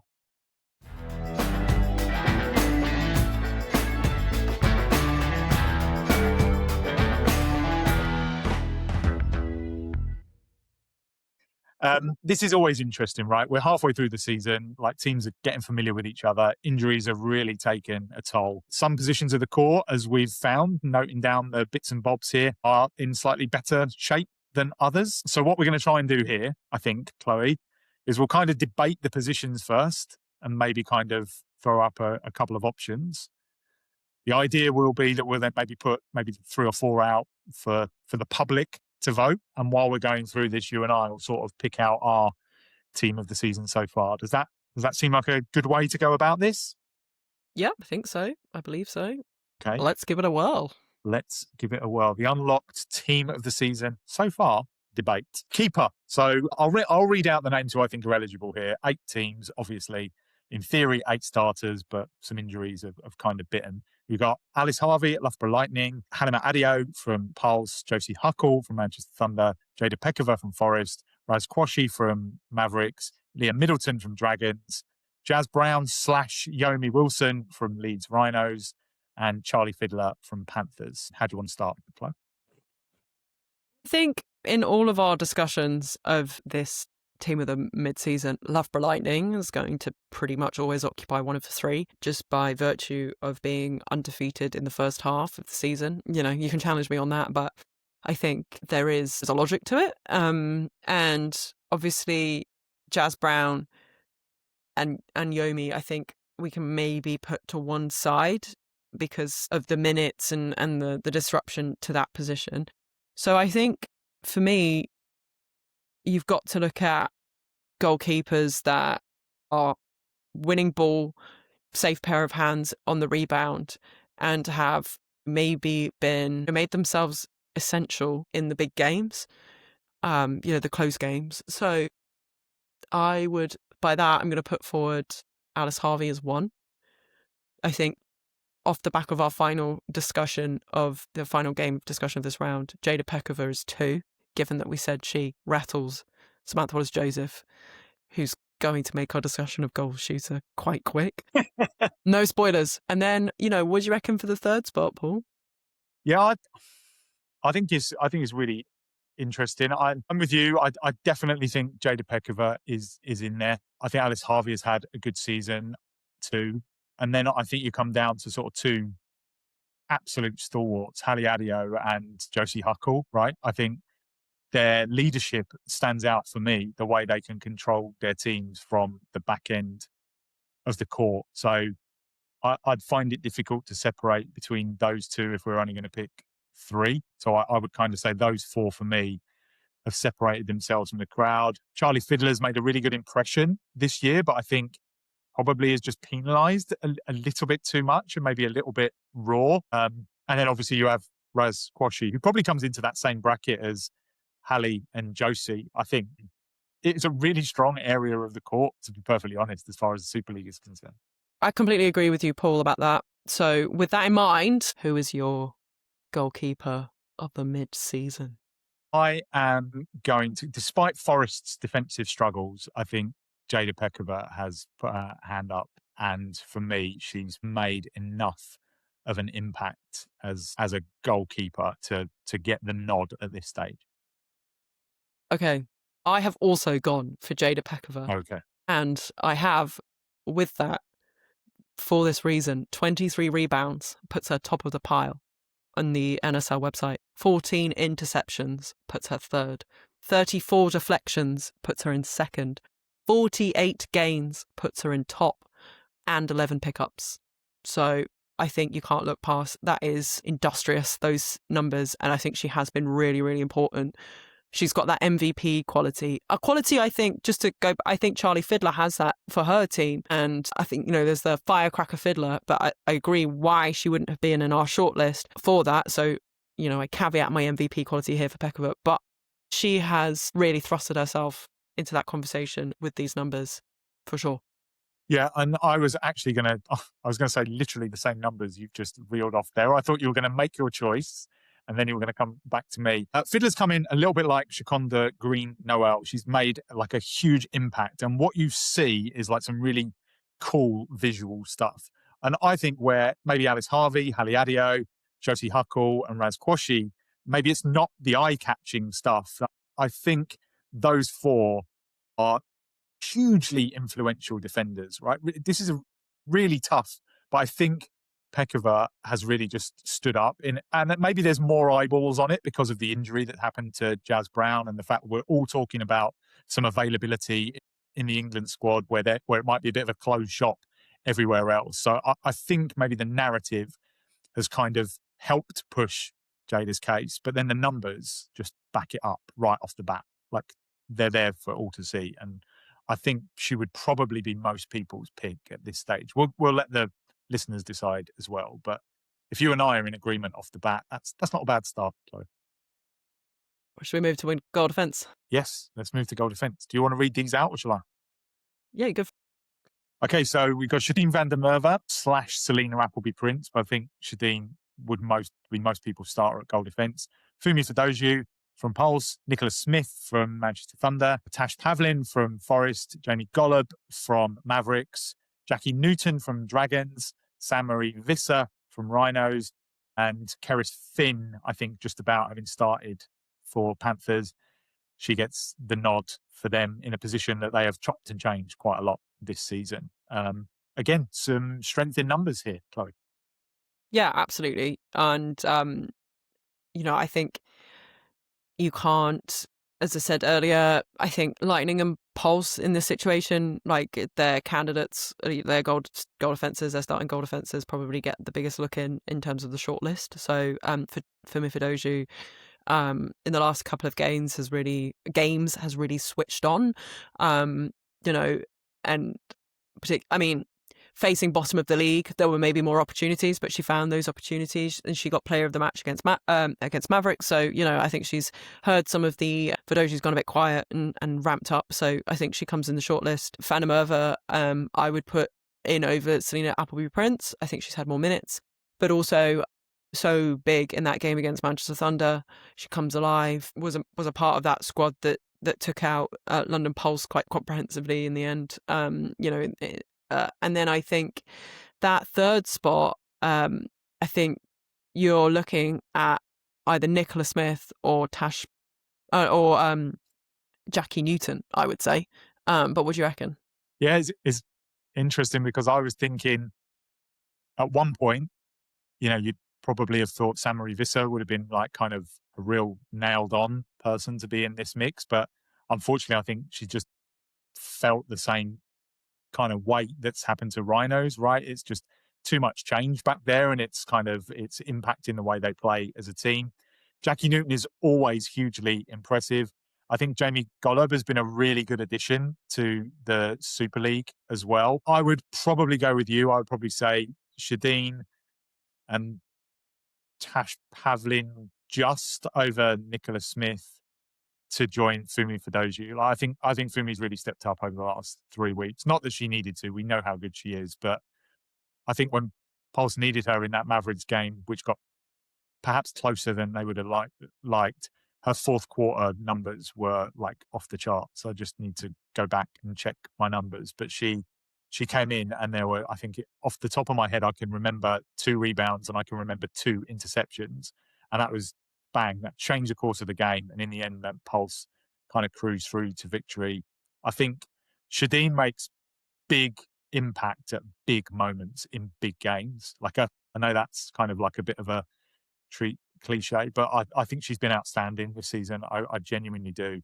And then, like I say, I really like Forest's individual defenders, but I just don't see them gelling at the moment. And I think Nick Smith's impact is growing on that Manchester Thunder team. That's where I am with it. Yeah, I think Smith, if she can string together a few games of like being fit and healthy, I think she'll be way into this conversation. I think that cramp that Karen explained during the Lightning game was a big shame, because I think she has the potential to be a beast. And that knock to her shoulder, like she was big in that Pulse game until that shoulder. So yeah, because sometimes I think you have to. Sorry. So no, I think you have to, when you're like looking at those top teams, look at the top, when they played each other, who really stood out. Because I think for the rest of the league, we're looking at like MVPs, like, the people that are really making a difference when they do play. So I can see the Pavlin, why we should talk about her. But for me, not the person I went for. Paul, for my goal defense, I went with Jackie Newton. That MVP quality, but also for me, the numbers are there for her, if I may just reel them off. She's played every minute for Dragons, 33 deflections, that puts her third, 11 interceptions, fifth, 11 rebounds, 35 gains, that puts her in fourth. And I think without her, I can't see Dragons being the difficult, tricky team that they are. I appreciate that they just lost the Birmingham Panthers, but even in that game, she was menacing. She was everywhere. And I just really like her. She's quite clean too for a defender. So I think that's quite important. But Paul, who have you gone for? Yeah, I agonised over this, and I reckon if you'd asked me 2 weeks ago, I'd have probably picked Shadeen van der Merwe. I reckon if you'd have asked me maybe 2 weeks ago, I'd have probably picked Jackie Newton. I think I'm going to go Fumi. I think her numbers are just continue to grow, and I think her impact on the team and Pulse's defense is still like kind of the benchmark for a defense and how they go about things. So I'm gonna say Fumi. But like I don't think I'd have an issue with maybe 5 or 6 players being kind of selected as the goal defense. It's really strong, like genuinely really strong this year. Sorry, that's my notes have just dropped to the floor. No, I think that's fair. I think we'll hold that thought.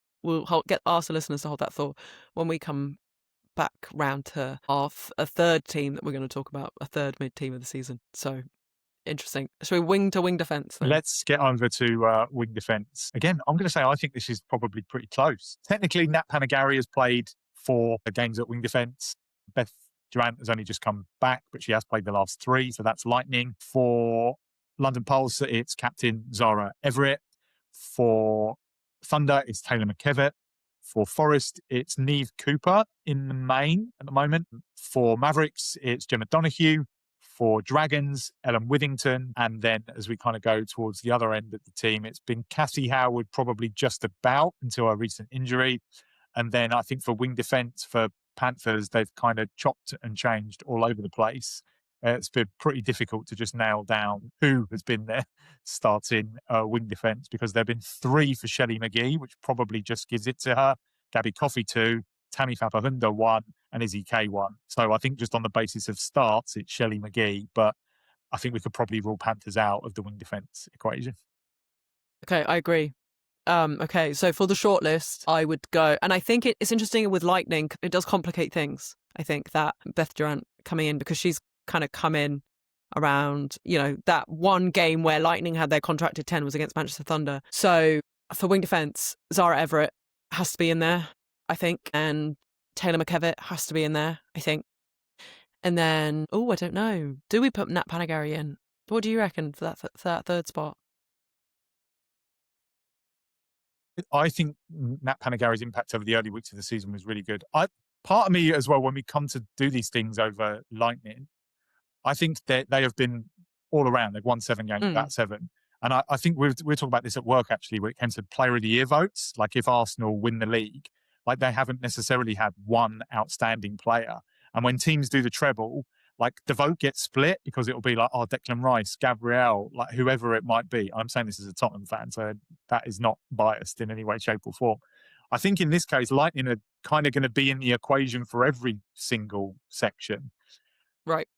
But in this instance, I think I would probably go Zara Everett, Taylor McKevitt, and then probably Jemma Donoghue over Ellen Withington. That's what I think. I think Ellen Withington is probably my breakthrough player of the season. I think she's been really, really good.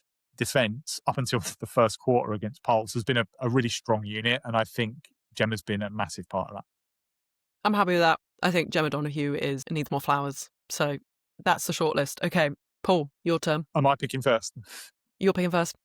Yeah, I'm going to pick Taylor McKevitt here. I think she's perhaps one of the Super League's most unsung players. We both are massive fans of Zara Everett. I would have no problem anyone picking Zara in their team of the season so far. But I think Taylor McKevitt, as an ever-present pretty much for Thunder, she's relentless. She sets a tone for them. And I think she deserves it over the first half of the season. She's been really strong as far as I'm concerned. Okay, well, I'm pleased you picked her, because it was between her and Zara Everett for me, and I went for Zara Everett. Okay.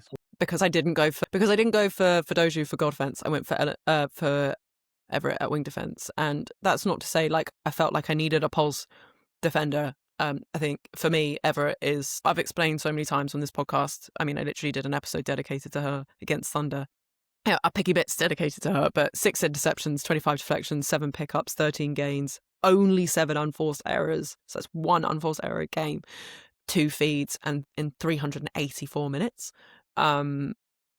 Just great numbers, and just, the leadership, and, when I think about that Forest game with the, taking the injury, I just think she's a beast. But I think like you, I think Taylor McKevitt, I'm pleased you went for her, because I think it makes sense also. Yeah, I think Zara Everett is the best wing defence in the league.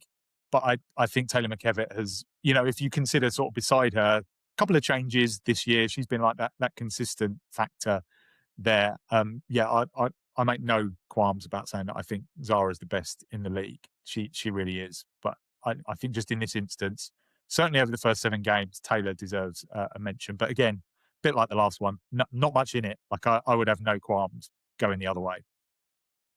Okay. Centre. Good. Now, I think this is where we come across our first sort of, this is wide open. And you and I have been saying this for a very long time. There is a bit of a mid-court kind of, what's going on here question. So here are your contenders so far. Jess Shaw for Lightning, or Nat Panagari. And we could count the fact that Panagari has started every game, but 4 of them at wing defence. Gracie Smith for London Pulse. Amy Carter for Manchester Thunder. Iona Christian for Nottingham Forest, Izzy Phillips for Mavericks, Casey Chawani for Dragons, Bella Bayliss for Rhinos, and Izzy Kay for Panthers. So hard. This was so hard. I don't actually have anybody in my. I'm waiting for this discussion to kind of help me make my mind up. The way I see it is this. Because I think a Lightning centre has to go in, whether it's whether it's Nat or whether it's Jess. I think you can't look at that way that the Lightning front end has dominated without looking at the way it's fed. And I think my thing that stops me with Jess Shaw is that I don't think she defends particularly well. And I think in Lightning she can kind of get away with it because they're so structured. But as a one-on-one, I don't think she defends particularly well. And Nat Panagari does, but then also has the game less. So I'm tempted to, that's my conundrum with that. Amy Carter is solid. She is solid. But I thought she went missing a little bit in the game against Lightning, and that was quite expensive for Thunder. And I think, again, yes, I'm going to put her in there. I put her in the shortlist for sure. Then Izzy Phillips has really impressed me at centre. I think as a young, up-and-coming player in a position that she's really wanted to learn her craft in, I think she's done a really good job in there. However, she has sort of chopped and changed a little bit with Hannah Nightbridge, and we have seen her at wing defence, and I think she is strongest at wing defence. Then Iona Christian, she carries Nottingham Forest. I don't know. What do you reckon? Those are some of the thoughts that are going around my head. Yeah, I'm with you. I think you have to put Amy Carter in there. I think probably by her own admission, she's had a bit of a slow start this season, but I think she's kind of growing as the season is going on. And I think she's getting better, getting stronger. I think from a Lightning perspective, I completely agree with you. I would be inclined to include Nat Panagari because of her influence on the team as a whole, right? She started every game, 3 at wing defence, 3 at centre. I wouldn't have an issue with a nomination for Nat Panagari as a centre for our team of the season. And then kind of outside of that, I've been impressed with how Gracie continues to step up and take a bit more responsibility, certainly as far as the attacking game for Pulse is concerned. Like her feed numbers are genuinely going up.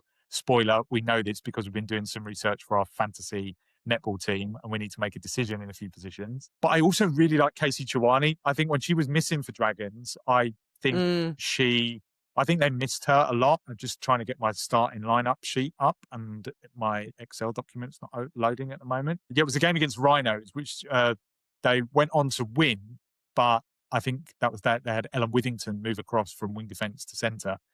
But that game was a slow starter for Dragons. And I don't know, every time I watch her, she seems to be affecting the game in defence, but also in attack. And I think that's a pretty good sign as far as a centre is concerned. But look, it's pretty tough to make a decision here. I'm not entirely sure. And I don't know if we've come out of that debate any the wiser. Yeah, I you know what, Chwane is the captain of her national side, so it checks out that she's up there. And I completely agree with what you just said. I'm going to go with Nat Panagari. I think I agree. And I've got her written down in my notes as my starting centre. I think in part it's because no one else has really stood out this season, which I think is fair to say. But I just think you can never underestimate. She's as fit as anyone. She is always out on the court, and she's a Super League legend. And I think she's had a really strong start to the season. Absolutely, and and that point about the Lightning front end, I think it makes itself as well. But that she's versatile to come and defend at wing defence and then come into centre like that. Yeah, I like it. Wing attack. Hannah Joseph for the league leaders Lightning. Liz Scholes for London Pulse. Lois Pearson for Manchester Thunder. Brie Grierson for Forest. Susie Liversidge for Mavericks. Bethan Dyke for Dragons. India Matsa for Rhinos. And Alana Pullen for Panthers. Okay, I think the shortlist for this one is fairly easy. Go on. Joseph. Yep. Scholes. Yep. Dyke. Liversidge. And there's the thing with Thunder is that wing attack bib changes quite a lot. It does, yeah, it does. And I think at wing attack, I think it depends where you want to put Pearson. Because if we're saying she's a wing attack, she should be in the wing attack column. If we're saying she's a goal attack, she should be in the goal attack column. For sure. In whatever one we put her in. So if we put her in the wing attack, I think she bumps out Bethan Dyke. I don't know. What do you reckon? Well, she started 6 of 7 games as a wing attack this Right. season, which I think Yep. this might be different at the end of the season, right? Like we might get to the end of the season and she might have started more goal attack games. So I think this is like what we've seen from the season so far. So I think you probably put her in as a wing attack at the moment, Okay. but acknowledge the fact she's played a decent chunk of the season as a goal attack as well. Okay, then she goes in the wing attack. Then I think for the shortlist, for the sake of the shortlist, you bump out Bethan Dyke. But that's tough because Bethan Dyke is really crucial to how Dragons go. And I think she was a big reason why Dragons were able to beat Forest, because they felt that Forest couldn't stem her. And I think when she was getting pinged a lot in this game against Panthers, that actually really hurt them. So she's quite essential. But the Dragons, I think she's got MVP quality, but I don't think it's enough to undo or to take out someone like Joseph or Pearson or Scholes or Liversidge, who all handle so much ball for their team. The numbers for all of them are relentless. So I'm with you on the shortlist. I agree. It is harsh on Bethan Dyke. I agree with that. It is harsh on her. I think we might be in agreement over our wing attack. Go on then. I was going to ask you to go first. Okay. Hannah Joseph. Yeah, Hannah Joseph for me too. Yeah. 144 centre pass receives, 210 feeds. I don't think she tops the boards, but the thing that I couldn't wrap my head around, which is crazy, is that she has 6 intercepts, which is actually the 3rd most in her team. Like over Selena Appleby-Prince. That's pretty amazing as a wing attack. And that is but that's the structure that they play in and her involvement in it and the never say die attitude of it, I think is why. And then the connection with Wallace Joseph is just nuts. Yeah, so I can't disagree with any of that. I'm on record as being a massive Hannah Joseph fan. I think she's crucial to the way they play. And as much as we don't necessarily have a Lightning defender in the team, you cannot escape their attacking numbers, right? They are attacking brilliantly. They are scoring super shots. And I genuinely think like the tone comes from Hannah Joseph. Like she's fantastic. And she's really, I suppose, not underrated, because anytime I've spoken to anyone at Lightning or anyone who's played against her, they always pick her out as their toughest opponent and the person who they kind of hate going against the most. So I think it's Joseph for me. I think elsewhere, I think Susie Liversidge has done a really good job for Mavericks, but I think their front end struggles that you've kind of spoken about, like probably just means she dropped down a tick. I think Liz Scholes has been a really effective performer for Pulse so far this season. And you mentioned Bethan Dyke. I do think she's a little unlucky because she's dealt with a different circle this year and her level hasn't dropped off. She's another one who's really important. And I suppose that when we have these debates, we're sort of, the guys at the top are kind of in the conversation for getting into the team. And then the ones who are just in that level underneath, can they do enough to kick on? And like we said, there's still half of the season to go. But yeah, Hannah Joseph for me. Yeah. And finally on Pearson, if we go like Scholes, Liversidge, Joseph, they're out and out wing attacks. And Pearson does do goal attack. And she has done goal attack. And she slides in the middle of a game into one and the other. So that is almost like its own sort of special category. Definitely. Yeah, I agree. No one else is doing that, and no one else does it the way that she does it in this country, in this league, and which is why she has like kind of made herself undroppable internationally. So I think this is maybe a failure of our team of the that's like fair. a failure of the question somewhat, but I have to go with Hannah Joseph on this one. Yeah. Right, goal attack. Goal attack. Ella Clark, Loughborough Lightning. Sophie Kelly from Pulse. Sophie Fawns from Thunder. Forest, I think are a little bit, again, another one of these sort of situations where we're a little bit all over the place. Anya Williams has started 5 of the 7 games. So I'm going to go with Anna Williams as the nomination there. Lily Smith has kind of played a lot. We've only seen Rhea Dixon once from the start. So I think it has to be Anya Williams in that regard. And then beyond that, it's Emma Thacker from Mavericks, Neve McCall from Dragons, Paige Reed from Rhinos, and Tiana Maturo from Panthers. Any dispute Okay, I'm there? going to chuck the shortlist over to you. Okay, go on. What do you go on? Sorry, right? You're gonna make me pick. I think there's probably a case that Neve McCall is probably the most impactful signing of the season. So I think, given she has given Dragons an option that they haven't had in the past, I think I would certainly make Neve McCall part of the shortlist. I am going to be fairly controversial here, and I think in a similar way to making Nat Panagari a case for a centre, we can make a case for Lois Pearson to be in the goal attack conversation here, because she does slide across and she does affect the game really well. Now, admittedly, Sophie Fawns has had a really good first half of her debut season. So quite how we decide to do that is maybe a conversation to be decided. Ella Clark is such a significant part of the way Lightning shoot their super shots, which I continue to struggle with, that I think she has to merit consideration.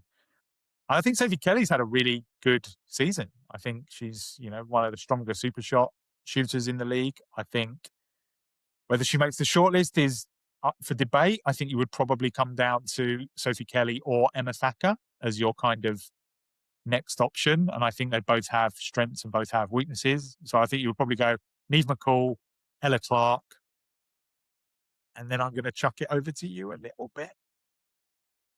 Lois Pearson. I think Lois Pearson merits being in that debate. Okay. Yeah, no, I agree. That's a shortlist. And I agree with you about Sophie Kelly is a really effective super shooter. And I think that there's a lot of noise around that. But do you remember part of the reason we think she's, I come back to that Forest game. She re-entered in an amazing fashion, but for the chunk of that was not doing so fresh. And I don't think those other goal attacks that we shortlisted have had those wobbles, right? They've been solid. I went for Neve McCall. Me too. And that's 2 Dragons players in my 7, but here we are. 112 goals at 88%. Super shots, 50 at 83%. And she's played every minute for Dragons. And calling her the signing of the season or whatever, however, or the most impactful signing of the season. It's just it's interesting, right? Because we're saying this when Sophie Fawns is in our league, which I think probably speaks to that quality that McCall has brought, but the way she's been a lifeline for this team and this franchise that has so been looking for an answer to this question. And I loved what I saw with the moving circle. I think she works with George Rowe really well. I love the fact that she's Scottish in a Welsh side. Yarenson kind of made a joke about it, but she's really jumped on that opportunity and kind of run with it. And she's kind of made herself undroppable. Like, she's the person that stays on the court, not George Rowe. So yeah, I like that about her. And maybe I'm being a bit sentimental because I love Lois Pearson. I do love Lois Pearson. And Ella Clark has been an issue, but I think in the last couple of games has dropped off a little bit. That's fair. So yeah, I'm committing. Do you have anything to add on why you've picked McCall as well? No, I think she's just. I think she has made. I think this is the best way to sum it up when I was thinking about it, and I looked at the numbers for all of these as well. But I've watched pretty much every single game. I do like the eye test version, and she has given Dragons an option that they have not had for a few years. She has made teams defend them differently. She has given them an additional option in the circle. I think that is what is probably going to keep them in the mix for the top 4.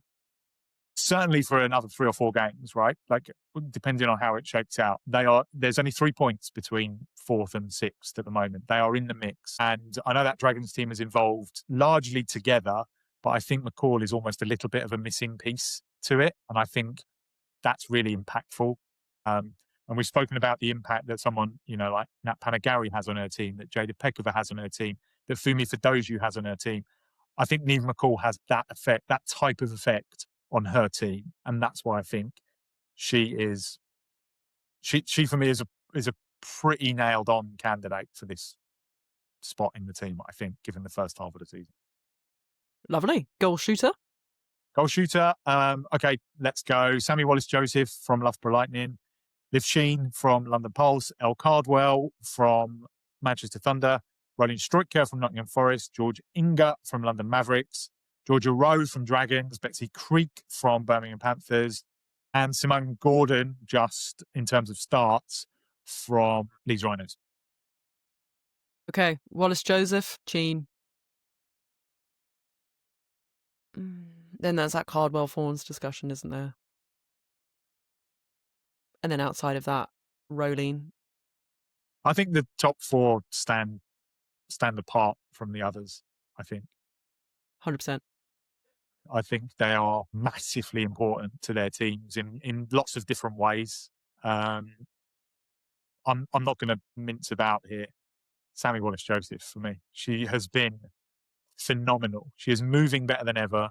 She is shooting at a level that is off the charts nuts. If you factor in the super shot as part of the whole package, right, rather than just the level barely drops, which is played every minute. Yeah, which is frankly remarkable. Last year, she took her time to get going. She was still pretty relentless as a shooter. This year, she is an all-round package. She is probably the player of the season as well, I would say, so far. She's been outstanding. But yeah, for me, Wallace-Joseph, Sheen, Cardwell, and probably Stroyker, they're your four options. Yeah, I agree. I mean, I don't have much more to add. I will swing it already quickly back to you because our good friend has helped us. She has. In this. Do you want to shout her out, Paul? Yes, I asked our great friend, Jean Roberts, of the criminally underfollowed Netty Stats. And I say that obviously as a massive stats nerd. Everybody knows this about me. It was my one-time job. I asked her if she could get the total numbers for the shooters this season, just because I think it's quite good to see. And other than a little mistake that had Shin down to start in 7 games rather than 5, numbers here are terrific. And just to illustrate the point on Sammy Wallace-Joseph, 223 goals, 14 misses, shooting at 94%, 65 super shot goals, 20 misses, shooting at 75%. That's basically 3 and 4 from super shot territory. And that has given her a combined total of 288 goals across the season, shooting at 89%. And given the volume of super shots she's putting up, I think that is astonishing. Yeah, and so I agree. Thank you, Jean. Thank you, Jean. And to underline, and played every minute. Unplayed every minute. Well. Yeah, absolutely. Yeah. Sammy Wallace-Joseph it is then. We will put a vote out, won't we? We'll put a vote out for each of the positions and we'll see what the unlocked audience come up with. Yeah, so we shortlisting 4 people or 3? 3 and or 4? I think we've kind of done 3 and 4. 3 and 4, I think, is fair, right? Because okay. I think it's fairly obvious that in some positions there are 4 pretty good candidates.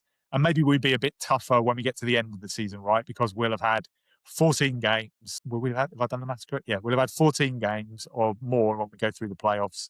We'll have maybe a little bit more to judge on. And I think it's fair to make a few little allowances. I think Nat Panagari warrants consideration as a centre because I think we would all agree she is probably the starting centre for Lightning.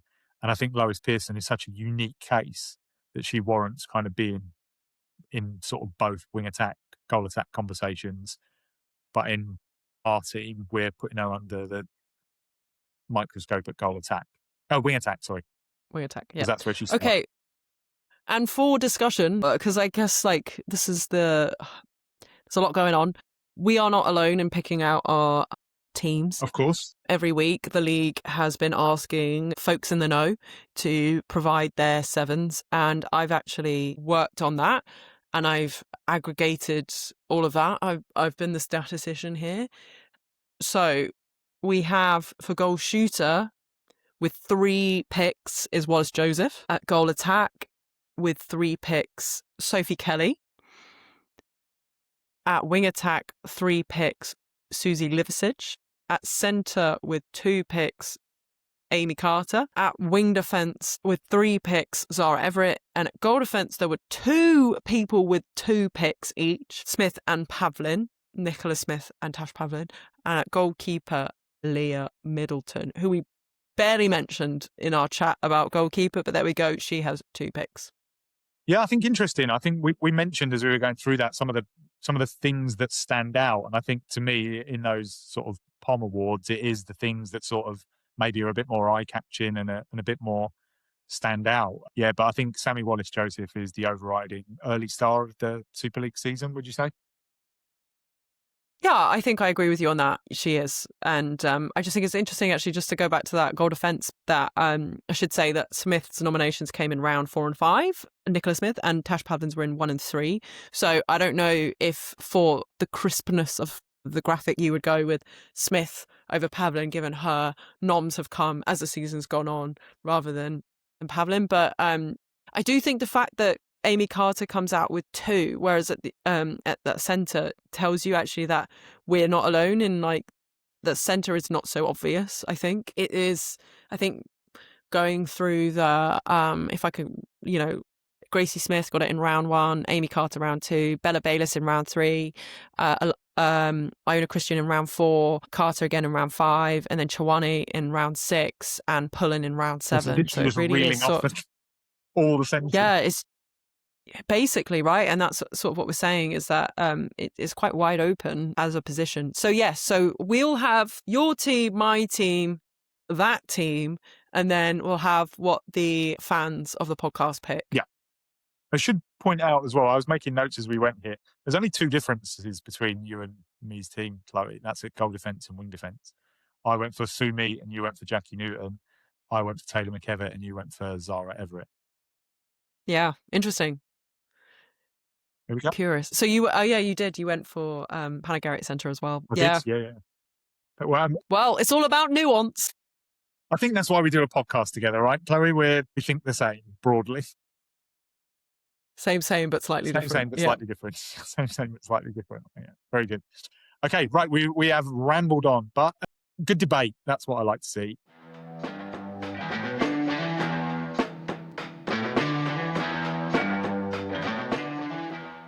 We'll whistle stop through round 8. Obviously, the first games of the second half of the season. We've got a little bit of something to compare here, so I'm going to kind of reel off the game and then how they went in the first half of the season, and then you kind of give me something to look ahead to the game. We start on Friday night. It's Panthers, who are obviously 8th, Forest, who are 4th. Forest, obviously, as we've mentioned, have lost 4 in a row. Panthers are just coming off their first win of the season. Forest won the game, which was back in round 2 at the Motorpoint Arena, 68-58. And I suppose the one question we go into this game with is whether Keris Finn will be available for Panthers or not because of the terms of that mid-term contract that she signed. Not to totally ruin your beautiful introduction, but maybe also the goal shooter for Panthers? No, you didn't say anything bad. Just that's another question. There's 2 questions I would say. Is Sophie Barron going to be called in again? I can't see why Sonia McCloma wouldn't if Tiana is out, because that Sophie Barron got player of the match. She shot very well against Dragons. She got player of the match. So that's definitely one to look at. But this will be a really interesting game. There's a lot in this. Forest are desperately seeking a win to get back in that winning column, as it were. Panthers have just got theirs. I can't see Forest coughing up anywhere near as much ball as Dragons did. But, if there is a passage to goal and Panthers can capitalise on turnovers when they get them, then I think this will be a competitive game. When they met last time, it was 10 goals the difference. So that would suggest, so that was in round 2. A lot has happened since then. And Forest, if they're back at full fitness, will be, I would back them into it. But I think it'll be tough. I think it'll be a battle. What do you think? Yeah, I think it's important for Forest for a number of reasons. Not least, they're obviously on a bit of a losing skid at the moment. But Dragons have got Thunder and Mavericks have got Lightning, so it is a little bit of a chance for them as well to sort of, okay, let's get a win on the board and let's potentially get a little bit of daylight between in that race, because I think we continue to say it, and I think we'll say it all season. It's going to come down to fine margins. So the chance to maybe get a head start when you would make Mavericks and Dragons kind of second favourites in their games, obviously, because they're playing against Lightning and Thunder. So the chance to maybe just give yourself some wiggle room for mistakes that might come a bit further down the pike, I think maybe place a bit more pressure on this for Forest. And do we see them do a little bit more as an attacking force here than just Rolene? Because it is not fair to just keep asking that of her. That would be what I would say. Yeah, absolutely. And I think when Panthers played them, they didn't really have much of a super shot strategy. Then Tiana sort of found her shot, and that allowed Panthers to keep pace with a team like Lightning and Thunder when Tiana was playing was going really well. So it was interesting. Panthers didn't really take that many super shots against Dragons. So you feel like you have to be able to put them up if you're going to go up against Rodine for Forest. So that'll be potentially where it hinges on as well, if I'm guessing. As you said, like what have Forest learned from nearly losing to Lightning is a big one. 2 games on Saturday. First up, Thunder in third against Dragons. Obviously, Thunder won the first game this season, 69-55 down in Cardiff. This one up in Manchester at Bellevue. I think a good game for both, really, because we've mentioned sort of Thunder and the way they've been kind of playing with their combinations a little bit. Dragons are perhaps outside of that shooting circle. Change at the weekend have been pretty consistent all year. I do think whether Ellen Whittington is fit or not is going to be something that will be pretty important, because she's been massively influential in that wing defense position. If you consider that sort of Lois Pearson, Nat Metcalf, and then the attack end kind of part of that Thunder equation, you need to know what you've got going up against it. Vicky Booth has shown she's a more than capable Super League player, but that is a big test.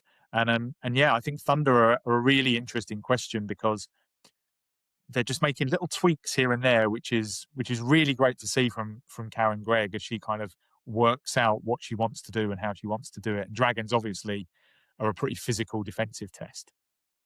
Yeah, absolutely. And actually, I would like to see more from Thunder's defense in this game. Yeah, I think there's Taylor McKevitt on Bethan Dyke is, your wing defense of the mid-season versus Bethan Dyke, who we felt was unlucky to be not in the shortlist. I think that's going to be a really, really big one.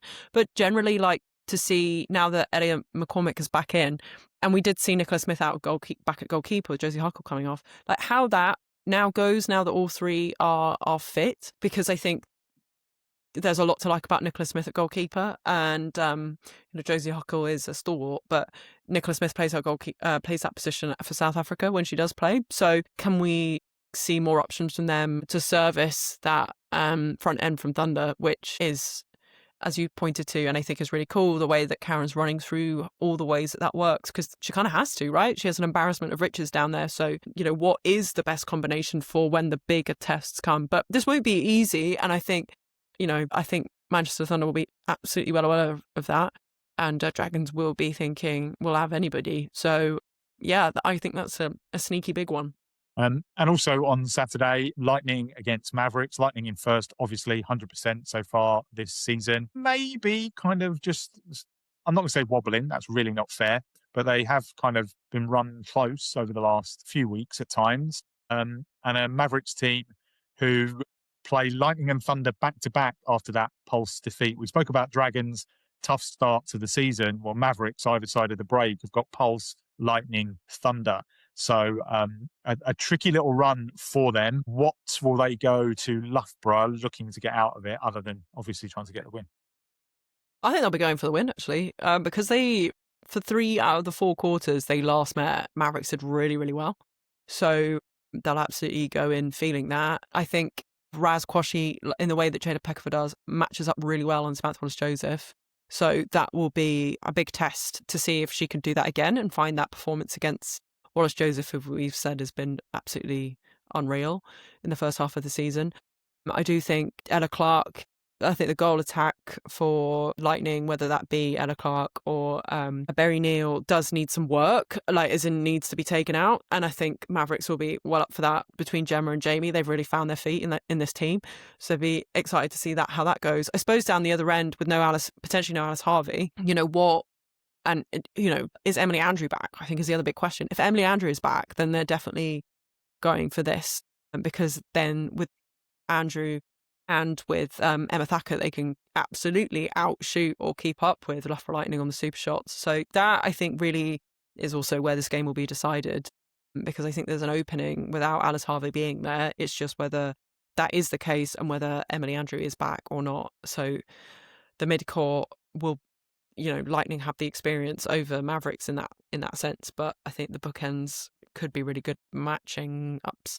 Yeah, I think that's really well put. I think that the two ends of the court do match up in a way that makes this probably not closer than you would think, because as you said, they went toe-to-toe the first time this season. But I think sort of maybe on paper you would think, Lightning should be too strong here. But actually those two opposite ends of the court really match up quite nicely. So that'll be a good one to watch. And then the round wraps up on Sunday at the Copper Box. London Pulse in second against 7th place Leeds Rhinos. This is really tough for Rhinos, obviously. Injuries continue to mount up. They have lost every game they played since the first round. And it seems that not a round goes by without a different challenge being presented to them, certainly on the injury front. You hope that maybe they get one or two back, because if they can get sort of Cassie Howard back in the team, given how well Yomi Wilson and Marnie Langer played last time out, that does at least give them something to take into the second half of the season and grow with. They lost the first game in Sheffield, 61-52, but that was a really close game until the last quarter. But obviously this is a slightly different Rhinos team and a Pulse team who I think are starting to find their mojo a little bit. Yeah, as you said, this game last time, I was like, this will be a pasting, and it wasn't. And this was a really big surprise. I'm still backing a pasting in this one, but I don't think they've got anything to lose. Like, Rhinos don't have anything to lose. They have bits of performance to build on. Like you said, Wilson and Langer were a good combination. I love Cassie Howard on Liz Scholes. It's one of my favourite matchups. So it would be cool if Howard was back and in, but we don't know what that picture looks like. And I suppose, is Liv Cheen back, presumably, based on the comments Sam Bird gave you, if they chose to sort of rest her and could have played her. If Liv is in, then we get a cool Wilson-Cheen matchup, which would be fun to watch. And yeah, I suppose for Rhinos, it's like how they manage that front end, because the double super shot threat is good. It's helpful. But do they have Simone Gordon on in the meantime or not? I don't know. I don't think a tall holding shooter like Gordon, who I would say isn't that strong, is a good matchup for Adio. I think a moving circle is a better fit, but we know that pulse box is quite hard work. So yeah, there's lots of It's a tough one for tough. Rhinos, What do you reckon? isn't it? It's a tough one. Yeah, I think it is. One for Rhinos. Just as you made the point really well there. Like I think, you put Simone Gordon up against Hallie, and I think she would probably kind of win that competition fairly comfortably. Harriet Jones and Paige Reed would present a slightly different problem, but a problem that sort of, I think Zara Everett and Fumi would manage really well, like a little bit more out the front there. So I think for Pulse, it's just about keeping that momentum and looking at how different combinations work and how different areas of the court might give them options going forward. And that's been a real positive of the last 2 or 3 weeks for them. I think they would probably agree with that. And yeah, look, I'm a Rhinos fan. I like Lauren Palmer. Every single time I've spoken to her, it's just, I know I keep saying it, it's really hard not to feel for them. Like it's just tough. I know that's sport, but it is tough. Yeah, absolutely. Yeah, and it's nice to have a Sunday game. It is nice. It's nice to have them spread out. I like it. Sometimes it can be a bit intense. Absolutely. Yeah, and I have this weekend off. I was working on the Masters all last weekend. Sadly, not from Augusta, Georgia, but from London Bridge and my home as well. So I'm looking forward to a bit of a chilled weekend and taking in some netball and a little bit of cricket as well, actually. I'm going to watch some cricket this weekend. Lovely. Very good. Before we finish off, we've got some fantasy news. It's halfway, which means we can make changes. Now, you and I, Chloe, we were flying. We flew out of the traps, didn't we? We were like top 4 in the country of this brilliant invention that the organisers, but then injury. Hannah Layton got injured. Liv Cheen got injured. Samaru Visser has got injured. So we've had to make some changes on the fly. We've had to have rounds where we've had maybe 2 players missing. We are still top of the podcast league, though, which is the one we've put our stall in. We have some work to do, though, don't we? Because it's the deadline is before this weekend's round to make some changes. Yeah, and in our own bloody league, our listeners are a bit good, aren't they? Not just our listeners, Chloe. Not talking about it, Paul. You're not even the best fantasy team in your own house. The shame. The shame. For anyone who hasn't been keeping up, Chloe's husband is flying in this competition and leading the way. You know, he's got good intel.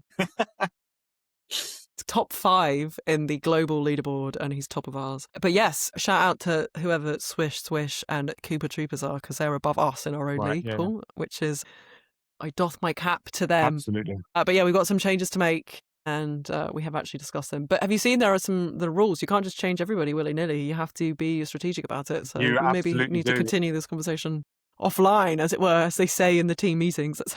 It's offline. Yeah, we're not giving anyone any tips. We're just, first of all, want to shout out the organisers. They've done a brilliant job this year. It's been a really good and positive way, I think, to engage with the league. I do a Premier League fantasy football with all my friends at work and my old uni mates. We do that for charity because one of our friends passed away a long time ago. And I think it just creates a community and environment. It's massive in American sport, WNBA, NBA, and NFL. And baseball, like the draft things and the punishments that come out in some of these games are ridiculous. And I think to add it into the mix for netball this year has been a really, really exciting thing and fun thing to do. It's certainly prompted a little bit more debate and that little bit more thought. So yeah, before we say bye, just wanted to shout out the organisers. It's been a brilliant effort. Yeah, I'm just looking at some of our listeners' names. Okay, some of them are great. What's leapt out? You got to roll in with it. That's good. Thundering All the Way. That's a good one. And down in 39th, this is a Lois Pearson Stan account. Very good. I hope they forgive us for our selection of the team of the mid-season. But sorry, Lois. So I think that's it then. A bumper episode. Chloe and I are back together. You're away next time out, aren't you, Chloe? You've got a nice little break planned and a bit of a switch off. Well deserved as well, I might add. I hope everybody forgives me. But yes, a cheeky week out. But we'll be following, obviously, and keeping up with everything. So you never know, Paul. This league has been delivering the drama for quite a bit. So you might have to tackle some big stuff without me, or it might be a quiet one. Who knows? But look, listen, until next time, thank you for listening. As always, give us a rating, subscribe to us on YouTube, and like us on Spotify and in all the usual places. Numbers have been going up for us. We're so proud of the support we've had. It's been incredible. And we'll see you next time.